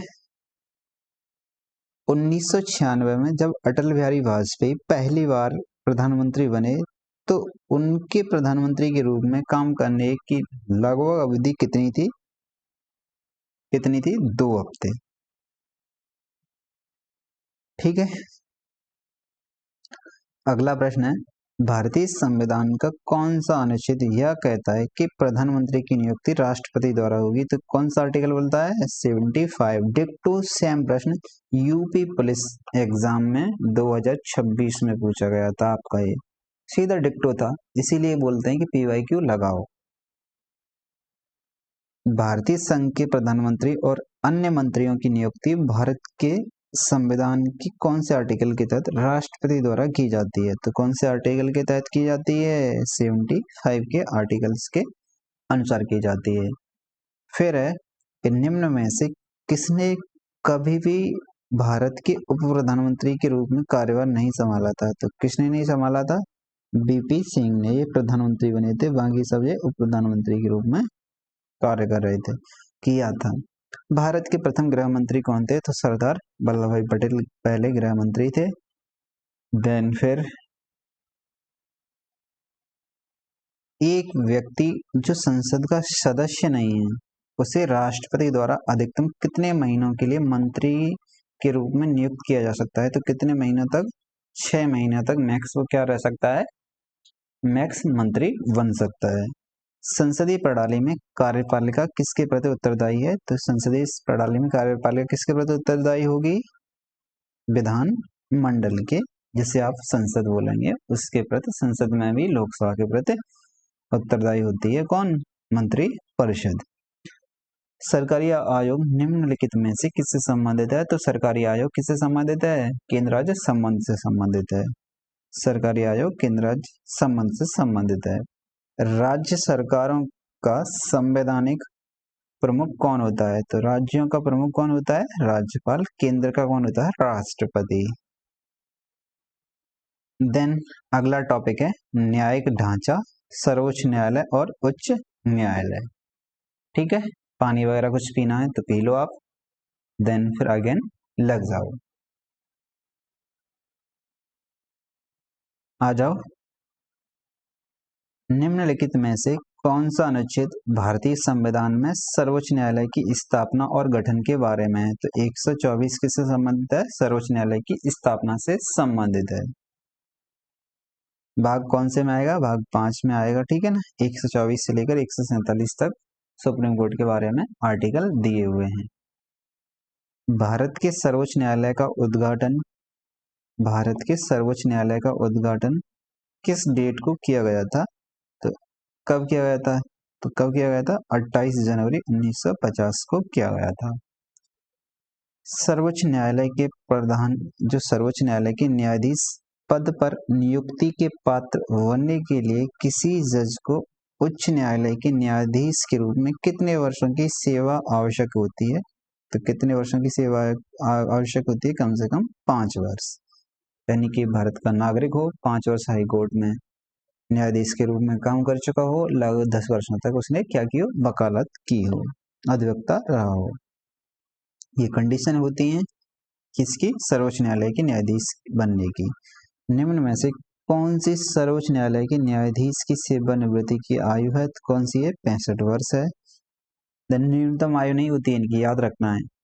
किसी याचिका के अंतर्गत न्यायालय, अवर न्यायालय या किसी अन्य प्राधिकारी के समक्ष लंबित किसी मामले को उच्चतर प्राधिकारी या न्यायालय में स्थानांतरित करने का आदेश देता है।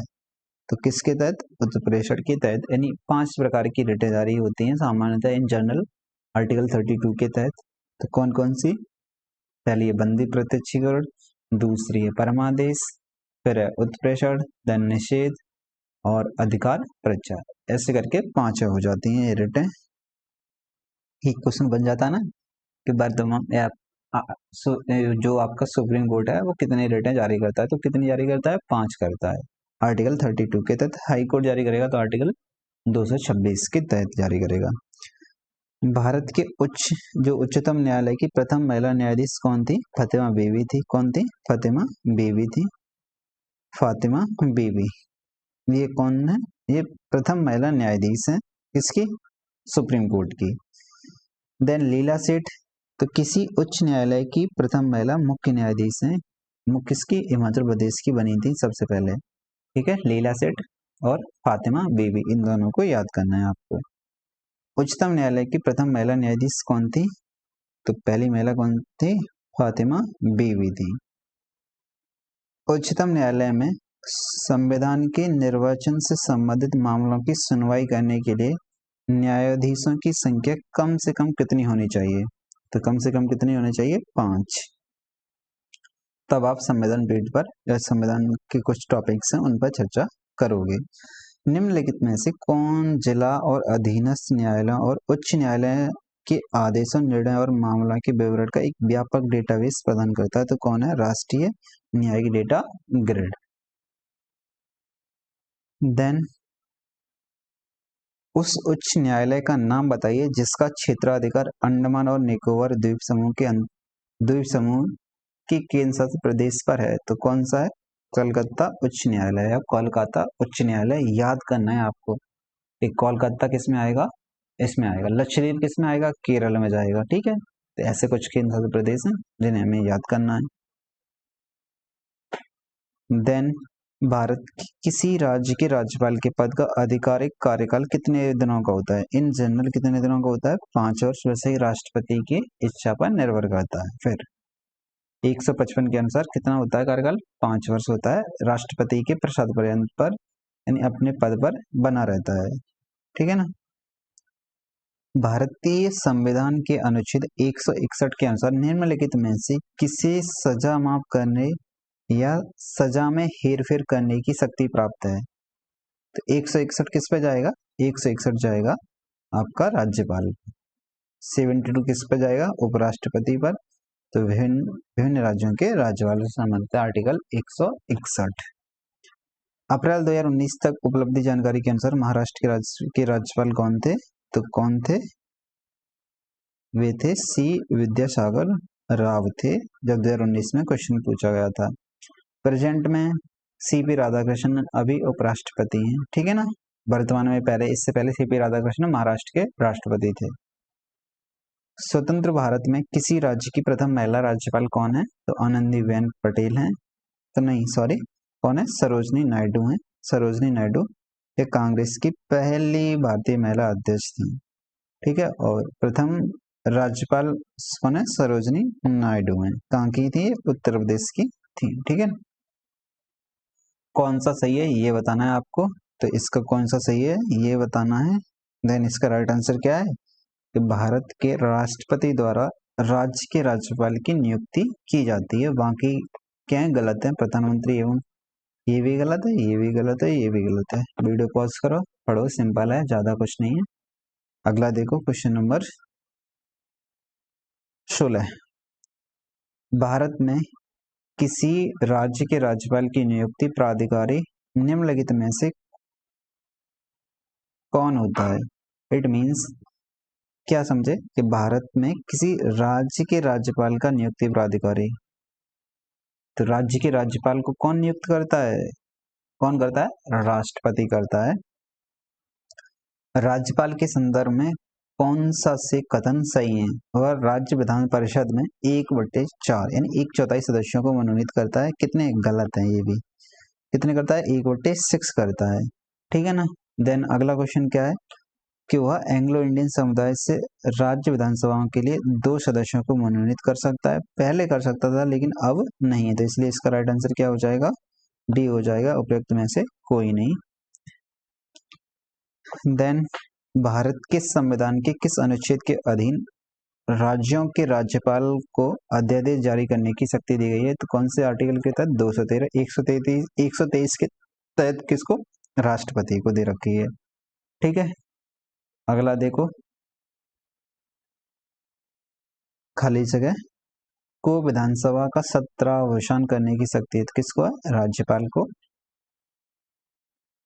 भारतीय संविधान के किस अनुच्छेद में यह शामिल है कि राज्यपाल विधानसभा को संबोधित कर सकते हैं, राज्यपाल सदन को संदेश भेज सकते हैं? तो किस आर्टिकल में है? 175 आर्टिकल में है ये बातें। तो अगला क्वेश्चन है, भारत के संविधान में निम्न में से किसके विरुद्ध अभियोग चलाने का प्रावधान नहीं है? तो किसके विरुद्ध अभियोग चलाने का प्रावधान नहीं है? राज्य के राज्यपाल क्योंकि ये राष्ट्रपति के प्रसाद पर्यंत पद धारण करते हैं। उत्तर प्रदेश के उच्च न्यायालय के मुख्य न्यायाधीश की नियुक्ति कौन करेगा? तो कौन करेगा? भारत के राष्ट्रपति करेंगे। भारत के राष्ट्रपति करेंगे। विश्व का विशालतम न्यायिक प्राधिकरण है, तो यानी सबसे ज्यादा न्यायाधीशों की संख्या कहाँ पर है? इलाहाबाद हाई कोर्ट में। कहाँ पर है? इलाहाबाद हाई कोर्ट में 160 पद स्वीकृत है। और जबकि अपना जो सुप्रीम कोर्ट है तो उसमें अब 34 से बढ़ाकर कितने हो गए? 37+1 है ना। करेक्ट कितना है वो बता देना आप कमेंट में। और प्लस जो अंतर्राष्ट्रीय न्यायालयिक अदालत है तो उसमें कितने हो गए? 15 हो गए। नव सृजित उच्च न्यायालय हैं तो कौन कौन से नए बने हैं? तो मेघालय, मणिपुर, त्रिपुरा, ये नए उच्च न्यायालय बने हैं। भारतीय संविधान के निम्नलिखित में से किस अनुच्छेद के अंतर्गत विधानसभा को विधान परिषद का सृजन करने का प्रस्ताव पास करने की इजाजत मिलती है? यानी कौन से आर्टिकल के तहत विधान परिषद का गठन हो सकता है? तो कौन से आर्टिकल के तहत? 169 आर्टिकल के तहत। देन फिर नेक्स्ट, किसी विधानसभा में भारत के संविधान के अनुसार कम से कम और अधिक से अधिक कितने सदस्य हो सकते हैं? तो कम से कम कितने सदस्य हो सकते हैं? 60 और मैक्स कितने हो सकते हैं? 500 हो सकते हैं। देन अगला ट्राई करो। हाल ही में भारत के सर्वोच्च न्यायालय ने युगल को संविधान के किस अनुच्छेद के तहत विवाह के असुधार्य विच्छेद के आधार पर तलाक का अधिकार दिया है? तो किस आधार पर? 142(1) के आधार पर। देन फिर भारतीय राज्यों में मुद्रा बिल होने के लिए, मनी बिल होने के लिए एक बिल को कौन प्रमाणित करता है कि ये मनी बिल है या नहीं है, धन विधेयक है या नहीं? कौन प्रमाणित करता है? तो कौन करेगा? विधानसभा का अध्यक्ष। अगर केंद्र की बात करें तो लोकसभा का अध्यक्ष। स्वतंत्र भारत में उत्तर प्रदेश राज्य के प्रथम विधानसभा अध्यक्ष कौन थे? तो कौन है प्रथम विधानसभा अध्यक्ष? पुरुषोत्तम दास टंडन है। वर्तमान में कौन है? वर्तमान में अध्यक्ष है सतीश महाना। अब है जिला प्रशासन एवं स्थानीय निकाय तथा पंचायती राज संस्थाएं। जिला प्रशासन, स्थानीय निकाय और पंचायती राज संस्थाएं, ये क्या है? ये आपका नेक्स्ट चैप्टर है। तो पंचायती राज व्यवस्था के तहत ग्राम सभा के सदस्य कौन है? तो ग्राम सभा के सदस्य कौन है? पंचायत क्षेत्र में मतदाता के रूप में पंजीकृत सभी वयस्क सदस्य। ठीक है ना। गांव के सभी सदस्य नहीं है, ऐसे सदस्य होंगे जो मतदाता के रूप में पंजीकृत हों। ग्राम सभा में निम्न में से कौन शामिल है? तो कौन शामिल है? वे सभी व्यक्ति जिनके नाम गांव विशेष में पंचायतों के लिए मतदाता सूची में दर्ज हो। ऊपर वाला सेम रिपीट क्वेश्चन है। फिर अगला क्वेश्चन है, निम्नलिखित में से कौन ग्राम पंचायत की सर्वप्रथम महिला सरपंच है? तो कौन ग्राम पंचायत की सर्वप्रथम महिला सरपंच थी? तो कौन है? छवि राजावत। छवि राजावत राजस्थान की हैं। ठीक है ना। 2010 में सरपंच बनी थी। भारत का सर्वप्रथम डिजिटल पंचायत अवार्ड किसको मिला था? तो वो केरल को मिला था, यानी पंचायत वार्ड। भारत का सर्वप्रथम डिजिटल पंचायत वार्ड केरल को मिला था। किसको मिला था? केरल को। 5वें अनुसूची क्षेत्रों में 5th शेड्यूल एरिया वाले कितने राज्य पंचायतों अनुसूचित क्षेत्रों तक विस्तृत है, जिसको पैसा एक्ट बोलते हैं 1996 का, से संबंधित आते हैं? तो कितने राज्य आते हैं? 10 राज्य आते हैं पैसा एक्ट से संबंधित। प्रतिवर्ष भारत में राष्ट्रीय पंचायती दिवस, जो राष्ट्रीय पंचायती राज दिवस है, कब मनाया जाता है? कब मनाया जाता है? 24 अप्रैल को मनाते हैं, जो कि 73वें संविधान संशोधन 1992 के तहत इन्हें क्या दिया जाता? संवैधानिक दर्जा दिया जाता पंचायती राज व्यवस्था को। तो दिवस कब? 24 अप्रैल को दिवस मनाते हैं। ठीक है। फिर अगला क्वेश्चन है, भारत में किस राज्य ने सर्वप्रथम पंचायती राज की शुरुआत की थी? तो किसने की थी? राजस्थान ने। किसने की थी? राजस्थान ने की थी।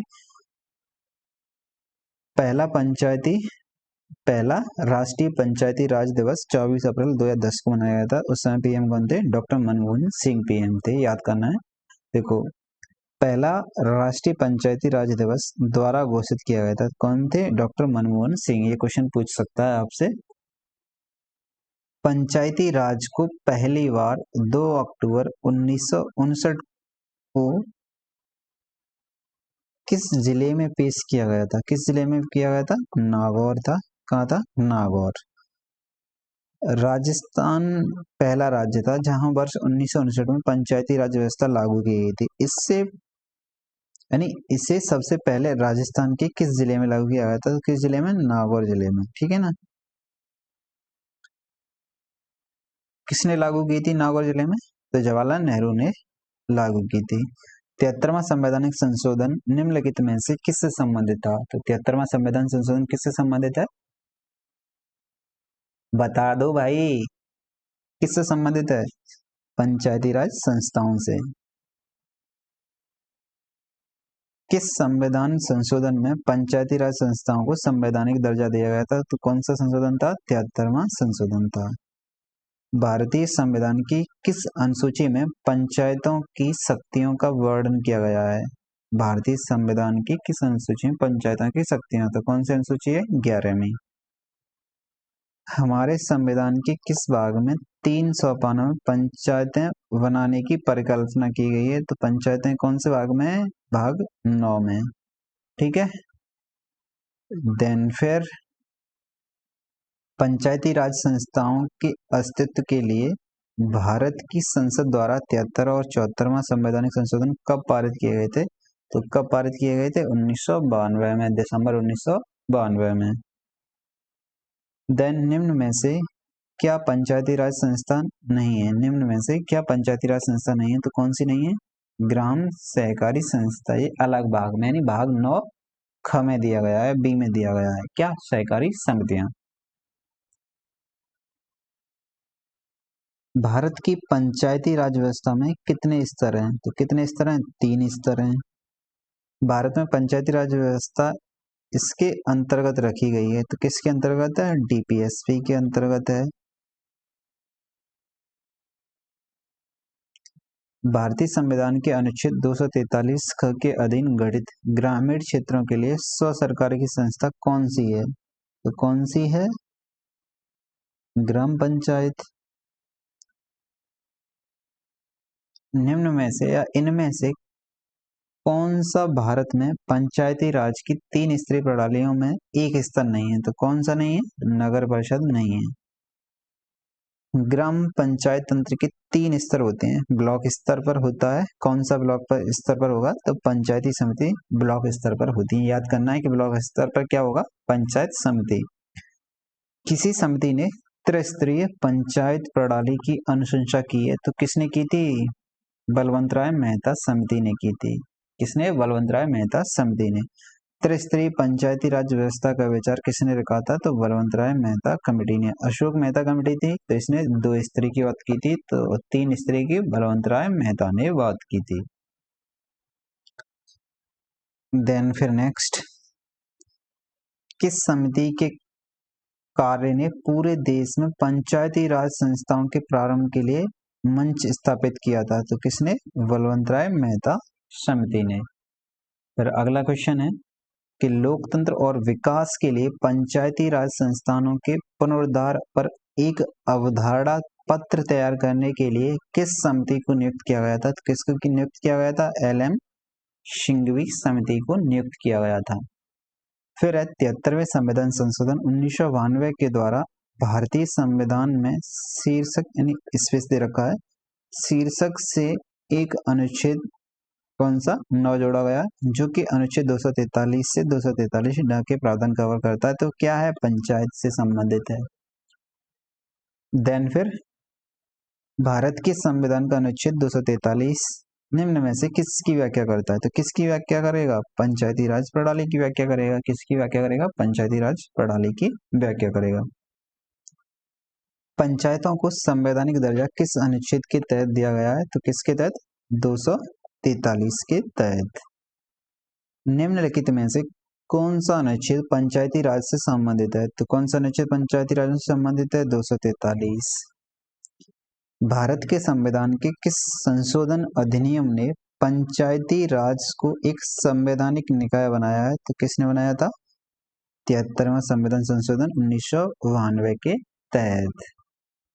भारतीय संविधान में पंचायती राज प्रणाली को वर्ष संशोधन में औपचारिक रूप दिया गया था। किसमें? 73वां संविधान संशोधन अधिनियम 1992 के तहत। 32 क्वेश्चन है, भारत के संविधान के अनुच्छेद 243 आई के अनुसार पंचायतों की वित्तीय स्थिति की समीक्षा के लिए वित्त आयोग का गठन कब किया गया था या कब किया जाता है? तो कब किया जाता है?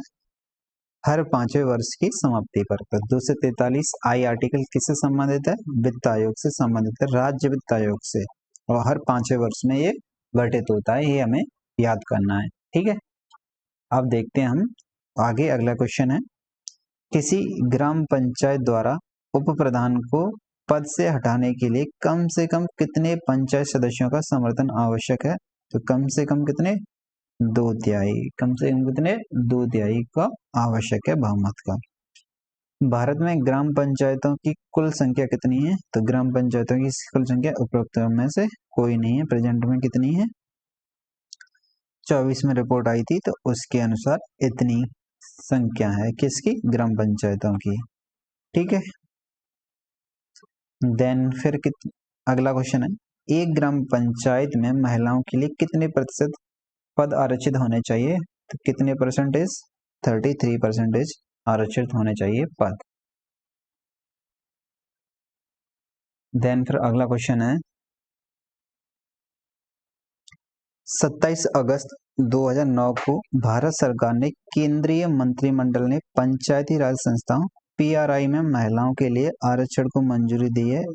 तो कितनी दी थी? 50%।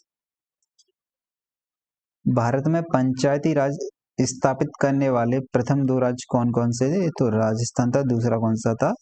आंध्र प्रदेश था। ठीक है, एक ग्राम पंचायत में ग्राम के वार्डों से चुने हुए कितने सदस्य होते हैं जिन्हें पंच कहा जाता है? तो कितने होते हैं? 7 से लेकर 17 के बीच में होते हैं।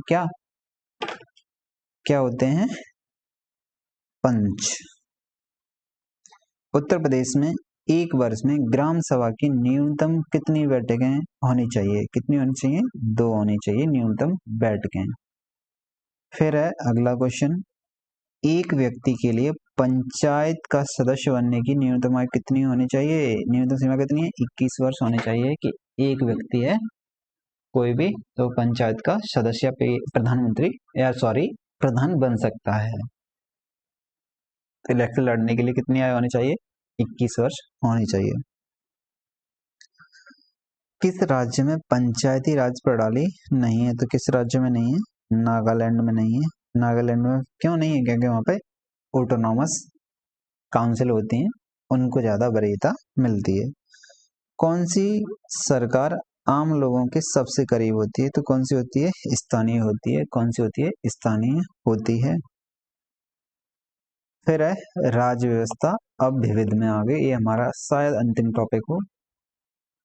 इसके बाद ये कंप्लीट हो जाएगी आपकी पॉलिटी PYQ यूपी पैट की।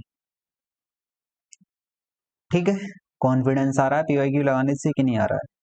आता है कॉन्फिडेंस, पढ़ने से आता है। एक बात फिक्स कर लो, जितना पढ़ोगे उतना कॉन्फिडेंस आएगा, जितना नहीं पढ़ोगे उतना कॉन्फिडेंस नहीं आएगा। भारत जैसे देशों के लिए उपयुक्त संघवाद का श्रेष्ठ स्वरूप है। तो श्रेष्ठ स्वरूप क्या है? सहकारी संघवाद। संविधान के किस संशोधन के जरिए भारत में आर्थिक आरक्षण की बात हुई थी? तो आर्थिक आरक्षण 103वें संविधान संशोधन के आधार पर हुई थी, 2019 में आया था। ठीक है ना, 103वां संविधान संशोधन। निम्नलिखित में से कौन सा एक भारतीय श्रम कानून और सामाजिक सुरक्षा उपाय है जिसका उद्देश्य काम करने का अधिकार, राइट टू गारंटी देता है? तो कौन सा देता है? महात्मा गांधी राष्ट्रीय ग्रामीण रोजगार गारंटी योजना। इसका दूसरा नया नाम बदल दिया है, वीवी रामजी कर दिया है। वीवी जी राम जी, ठीक है ना। अब इसमें पहले 100 दिन मिलते थे, तो अब इसमें कितने दिन कर दिए, 125 दिन कर दिए हैं। अब आपको यानी कि लगभग 2 वीक के अंदर आपको पैसा मिल जाएगा, यानी पहले से एडवांस कर दिए अब, ठीक है। देन किस वर्ष में संविधान का संशोधन सर्वप्रथम किया गया था? तो सर्वप्रथम कब हुआ था? 1951 में पहला संशोधन हुआ था। देन फिर अगला है, किसी नए राज्य के गठन के लिए भारतीय संविधान की किस अनुसूची में संशोधन करने की आवश्यकता होती है? तो किस आर्टिकल में? प्रथम पंचवर्ष यानी प्रथम अनुसूची में होता है संशोधन, ठीक है ना। आर्टिकल है क्या है? अनुसूची है, क्या है? अनुसूची है। भारतीय संविधान का अनुच्छेद 343 किसके बारे में बात करता है? तो 343 संघ की राजभाषा से जुड़ा हुआ है। भारतीय संविधान के अनुच्छेद 368 का संविधान यानी संशोधन किससे संबंध है? 368, तो 368 किससे संबंधित है? संविधान संशोधन की प्रक्रिया से। ये भाग 20 है। भाग 20 किससे संबंधित है? संविधान संशोधन से। आर्टिकल 368 याद करना है आपको। संविधान का कौन सा अनुच्छेद राष्ट्रीय अनुसूचित जाति आयोग से संबंधित है? तो कौन सा अनुच्छेद है वो राष्ट्रीय अनुसूचित जाति आयोग से संबंधित है? तो कौन सा है? 338 है। कौन सा है? 338 है। देन फिर भारतीय स्वतंत्रता अधिनियम 1947 के पारित होने के साथ भारत एक अधिराज्य बन गया और अधिराज्य विधानमंडल ने भारत सरकार अधिनियम 1935 की किस धारा के प्रावधानों के तहत 1947 से 1949 तक कानून बनाए थे? तो किसके तहत बनाए थे? 1900 यानी 1935 की कौन सी धारा थी? तो कौन सी धारा थी? 100वीं धारा थी। संविधान का निम्न में से कौन सा संशोधन केंद्र तथा राज्य में मंत्रिपरिषद के मंत्रियों की अधिकतम संख्या सीमित करता है? तो कौन सा, यानी कि ऐसा कौन सा संशोधन था जिसके तहत मंत्रिपरिषद की अधिकतम सीमा में लिमिट कर दी थी? तो कौन सा संशोधन था? 91वां संविधान संशोधन था। 2003 में आया था ये, 15% फिक्स कर दिया था। 52वां संविधान संशोधन किससे संबंधित है? दल बदल से संबंधित है। ये 1985 में आता है 52वां संविधान संशोधन। इसके तहत 10वीं अनुसूची भी जोड़ी जाती है। कौन सी? 10वीं अनुसूची, याद रखना है। 52वां संविधान संशोधन 1985। भारतीय संविधान के किस संशोधन अधिनियम ने मतदान की उम्र 21 से घटाकर 18 वर्ष कर दी है? तो कौन सा संशोधन है? 61वां संविधान संशोधन 1988। 1989 में ये लागू होता है। 61वां संविधान संशोधन अधिनियम 1988 और 1989 में लागू होता है, 28 मार्च 1989। भारतीय संविधान की दी गई निम्न किस अनुसूची में दल बदल विरोधी कानून संबंधी प्रावधान सम्मिलित हैं? तो अभी बताया था ना, कौन सी अनुसूची थी? 10वीं अनुसूची थी, दल बदल से संबंधित है। निम्नलिखित में से कौन भारतीय संविधान की 8वीं अनुसूची की भाषा नहीं है? तो कौन 8वीं अनुसूची की भाषा नहीं है? अंग्रेजी 8वीं अनुसूची के तहत भाषा नहीं है। भारतीय संविधान की अनुसूची जो अनुसूचित भाषाओं के बारे में है, निम्नलिखित में से कौन सी है? तो कौन सी है भाषाओं से संबंधित? 8वीं अनुसूची भाषाओं से संबंधित है। फिर आ जाओ नेक्स्ट, गुजरात के उस मतदान केंद्र का नाम बताइए जहां लोकसभा चुनाव 2019 में मतदाता सूची वोटर रोल पर एकमात्र मतदाता था। तो कौन सा था? वानेस जूनागढ़ लोकसभा निर्वाचन क्षेत्र। एक राजनीतिक दल राष्ट्रीय पार्टी के रूप में मान्यता प्राप्त करने योग्य होगा यदि वह लोकसभा में कम से कम कितनी सीटें जीतता है? तो कम से कम कितनी सीटें जीतेगा? 11, ठीक है ना। और ये कम से कम 3 विभिन्न राज्यों से चुने गए हों, तो वो क्या बन जाएगी? एक राष्ट्रीय पार्टी बन जाएगी। फिर अगला, यानी ये राष्ट्रीय पार्टी की कुछ विशेषताएं, आप इनको वीडियो पॉज करो, एक बार इनको पढ़ लेना, नहीं तो एक बार रिवाइज कर लेते हैं। लोकसभा राज्यों की विधानसभाओं के आम चुनावों में 4 या अधिक राज्यों में कुल डाले गए वैध मतों का 6% प्राप्त करने के साथ किसी राज्य या राज्यों से लोकसभा की कम से कम 4 सीटों पर विजय प्राप्त करना आवश्यक है। तो आप क्या बन जाओगे? राष्ट्रीय पार्टी बन जाओगे। या दूसरी कंडीशन ये है। अब यही क्वेश्चन है सेम कि यदि किसी राजनीतिक यदि कोई भी राजनीतिक दल मान्यता प्राप्त राजनीतिक दल बनना चाह रहा है तो उसे निम्न में से क्या करना होगा? तो क्या करना होगा? यही तो कंडीशन थी अभी, है ना? यही कंडीशन थी। 18 का ए राइट आंसर है। देन फिर ये अलग है ना, राज्य स्तरीय मान्यता कैसे दी जाती है वो अलग है, ठीक है। अंतर्राष्ट्रीय शांति और सुरक्षा को बढ़ावा देने से संबंधित प्रावधान भारतीय संविधान के निम्नलिखित में से किसके एक भाग के रूप में उल्लेखित हैं? तो किसमें यानी अंतर्राष्ट्रीय शांति सुरक्षा की बात होती है? डीपीएसपी में बात होती है। किसमें? डीपीएसपी में। देन फिर भारत सरकार का प्रथम विधि अधिकारी कौन है? तो कौन होता है? अटॉर्नी जनरल ऑफ इंडिया होता है भारत का प्रथम विधि अधिकारी। देन फिर पराक्रम में लिखित अधिनियम से संबंधित कानून को परिभाषित और संशोधन करने के लिए अधिनियम है। तो कौन सा अधिनियम है? विनिमय बिल, वचन पत्र और चेक। देन फिर निम्नलिखित में से कौन सी एक राष्ट्रीय पार्टी नहीं है? तो कौन सी राष्ट्रीय पार्टी नहीं है? तो सीपीआई एम नहीं है इन जनरल। वैसे नेशनल द्रविड़ मुनेत्र कड़ागम ये भी नहीं है। तो प्रेजेंट में 6 राजनीतिक दल हैं। प्रेजेंट में कितने हैं? 6 राजनीतिक दल हैं। जैसे भारतीय राष्ट्रीय Congress, Bharatiya Janata Party, Bahujan Samaj Party, Communist Party of India CPI M, Aam Aadmi party और नेशनल पीपल्स पार्टी। ये असम की है। ये भी क्या है? राष्ट्रीय दल है। भारतीय जनता पार्टी की स्थापना कब हुई थी? तो इसकी स्थापना कब होती है? 1980 में इसकी स्थापना होती है बीजेपी की। देन अगला क्वेश्चन है, भारत की संसद द्वारा हिंदू विवाह अधिनियम कब लागू किया गया था? तो 1955 में लागू होता है हिंदू विवाह अधिनियम। भारतीय संविधान का अनुच्छेद 300A निम्नलिखित में से किसकी गारंटी देता है? तो किसकी गारंटी देता है? कोई भी व्यक्ति अपनी संपत्ति से वंचित नहीं रहेगा। भारतीय संविधान का अनुच्छेद 324, 329 निम्नलिखित में से किस पहलू से संबंधित है? तो किससे संबंधित है? चुनाव आयोग से संबंधित है। भारत के मुख्य निर्वाचन आयुक्त की नियुक्ति कौन करता है? तो कौन करेगा? राष्ट्रपति करेंगे मुख्य निर्वाचन आयुक्त की नियुक्ति।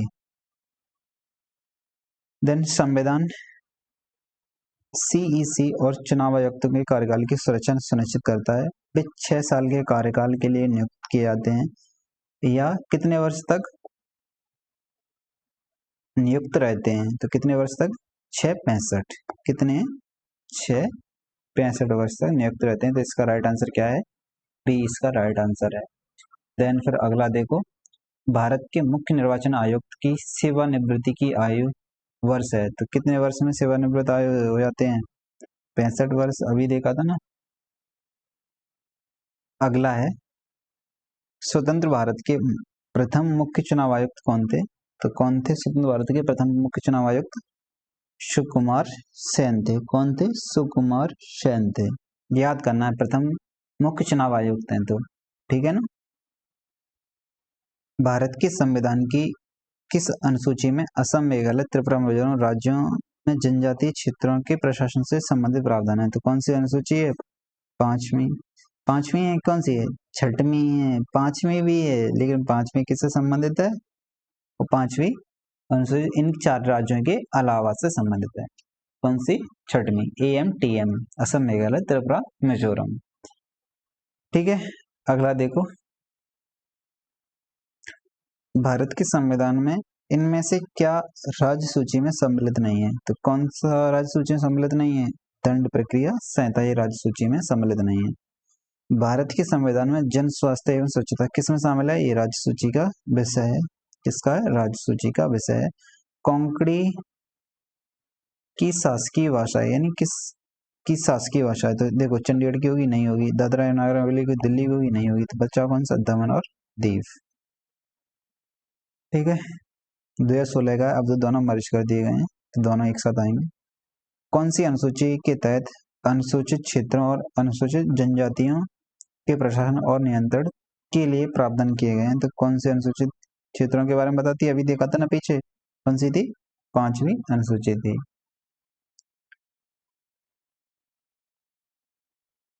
देन फिर भारतीय संविधान का कौन सा अनुच्छेद अनुसूचित क्षेत्रों और अनुसूचित जनजाति क्षेत्रों के बारे में की प्रशासन से संबंधित है? तो कौन सा आर्टिकल है?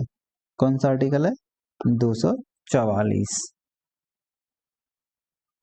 यानी किस भाषा या कौन सी भाषा से चीनी तिब्बती भाषा परिवार से संबंधित है? यानी कौन सी ऐसी भाषा है जो चीनी तिब्बती परिवार से भाषा परिवार से संबंधित है? तो कौन सी है? दिमासा। भारत में वोट देने की न्यूनतम पात्रता उम्र क्या है? 18 वर्ष है। पहले कितनी थी? 21। 61वें संविधान संशोधन 1988 द्वारा कितनी कर दी गई है? 21 वर्ष। 1989 में प्रभावी हो गई थी। नीति आयोग के अध्यक्ष कौन होते हैं? कौन होते हैं? पीएम होते हैं। कौन होते हैं? पीएम होते हैं। देन फिर निम्न में से कौन एक संवैधानिक संस्था नहीं है? तो कौन सी एक संवैधानिक संस्था नहीं है? योजना आयोग संवैधानिक संस्था नहीं है। निम्न में से कौन सा संघ सूची के तहत कोई विषय नहीं है? तो कौन सा नहीं है संघ सूची के विषय? ये सार्वजनिक स्वास्थ्य संघ सूची का विषय नहीं है। भारतीय संविधान का भाग 2 किससे संबंधित है? तो भाग 2 नागरिकता से संबंधित है। किससे संबंधित है भाग 2? नागरिकता से। ठीक है ना, आगे बढ़े। भारतीय संविधान के अनुच्छेद 5 से लेकर 11 किस पहलू से संबंधित है? तो नागरिकता से संबंधित है। भाषा के आधार पर राज्यों का पुनर्गठन किस वर्ष से किया गया था? राज्यों का पुनर्गठन 1956 से किया गया था। भारत सरकार का मुख्य विधि अधिकारी कौन होता है? पीछे देखा था, महान्यायवादी मुख्य अधिकारी होता है। निम्न में से क्या नागरिक समाज के रूप में नहीं माना जाता है? तो क्या नहीं माना जाएगा? विधानमंडल को राजनीतिक या नागरिक समाज के रूप में नहीं माना जाता है। हाथ से मैला उठाने के कार्य को भारत में कब प्रतिबंध किया गया था? तो कब किया गया था? 1993 में। कब किया गया था? 1993 में। देन निम्न कथनों पर विचार करो। एक, राष्ट्रपति, उपराष्ट्रपति, राज्यसभा के सभी सदस्य। उपयुक्त में से कौन आनुपातिक प्रतिनिधि प्रणाली के नियमानुसार एकल संक्रमणीय मत के माध्यम से गुप्त मतदान द्वारा किए गए मतदान से चुने जाते हैं? तो कौन चुने जाते हैं? 1 और 2 चुने जाते हैं गुप्त मतदान के द्वारा। राज्यसभा के सभी सदस्य नहीं चुने जाते हैं। देन अब क्वेश्चन है, उपयुक्त में से भारत के संविधान का कौन सा भाग 0 से 6 वर्ष के आयु के बच्चों की शिक्षा के प्रावधान की प्रतिस्थापना करता है? तो कौन सा करता है? 0 से 6 कौन सा करता है?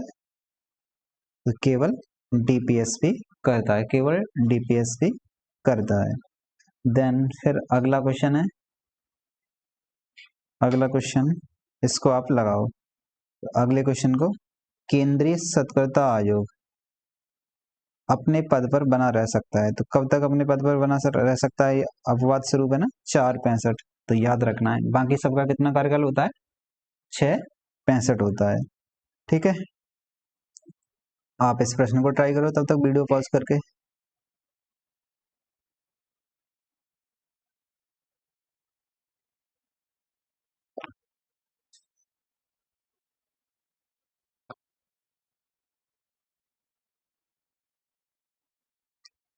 क्या प्रश्न है? भारत में संघ लोक सेवा आयोग का गठन भारत के संविधान में किस अनुच्छेद के अंतर्गत किया गया? तो किस अनुच्छेद के अंतर्गत है संघ लोक सेवा आयोग? 315। ये वही संघ लोक सेवा आयोग है जिसमें आईएएस, आईपीएस या आपके स्टेट पीसीएस में पीसीएस के एग्जाम पर आते हैं। फिर भारत के राष्ट्र ध्वज की लंबाई एवं चौड़ाई किस अनुपात में होती है? तो 3:2 के अनुपात में होती है। ये वाला फैक्ट हमें याद करना है कि संविधान सभा ने जो राष्ट्रीय ध्वज है वो कब अपनाया था? तो कब अपनाया था? 22 जुलाई 1947 को। भारत के संविधान के किस अनुच्छेद द्वारा जम्मू कश्मीर को विशेष दर्जा दिया गया था? तो कौन सा था? 370। ये अभी 2026 में पुलिस का एग्जाम हुआ था ना, तो उसमें भी सेम डिक्टो क्वेश्चन रिपीट हुआ था। फिर भारतीय संविधान का कौन सा अनुच्छेद मुख्यमंत्री के कर्तव्यों को परिभाषित करता है? तो कौन सा अनुच्छेद मुख्यमंत्री कर्तव्यों को परिभाषित करता है? 167 करता है। कौन सा करता है? 167 करता है। देन फिर भारत के संविधान के किस अनुच्छेद के अंतर्गत हिंदी को शासकीय भाषा घोषित किया गया है? तो किस अनुच्छेद के तहत हिंदी को शासकीय भाषा घोषित किया गया है? 343 के तहत। अगला क्वेश्चन है,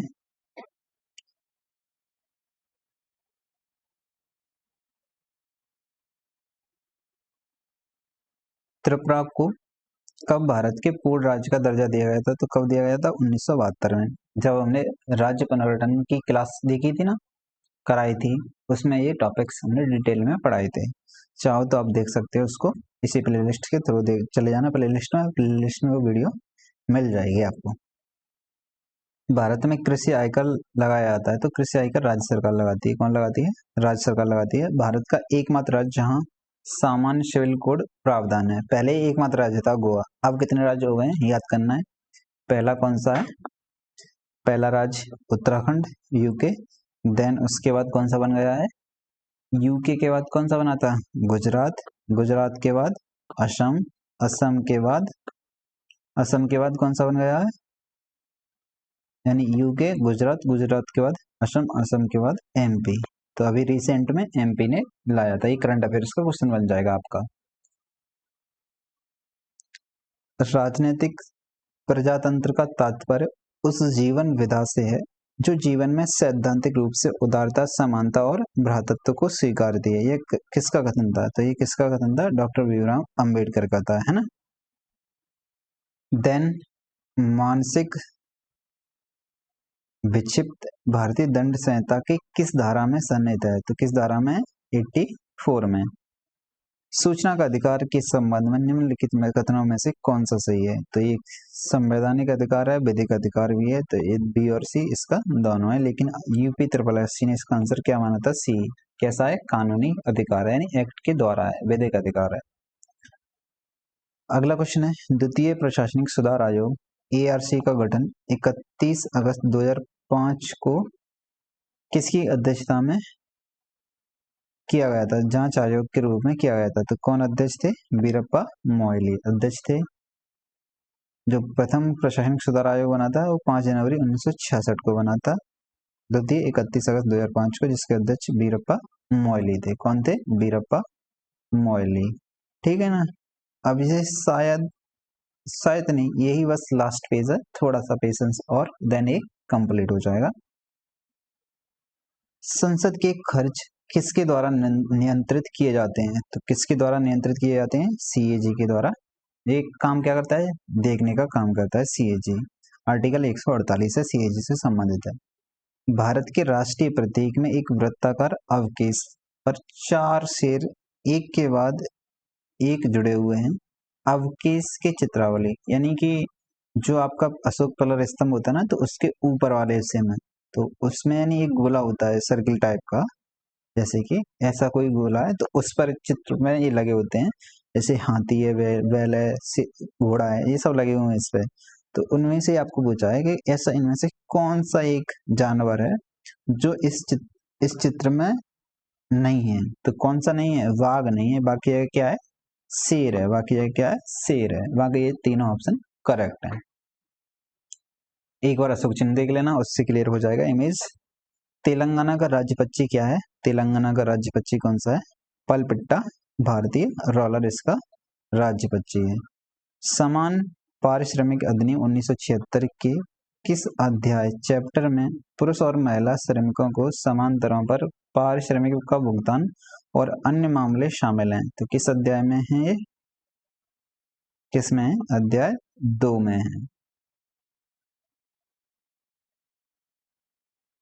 भारत में राष्ट्रीय मानवाधिकार आयोग निम्नलिखित में से किस मंत्रालय के अधीन है? तो राष्ट्रीय मानवाधिकार आयोग इनमें से कोई नहीं है, बल्कि वो एक ऑटोनोमस बॉडी है। क्या है? ऑटोनोमस बॉडी है। अंतर्राष्ट्रीय न्यायालय कहाँ स्थित है?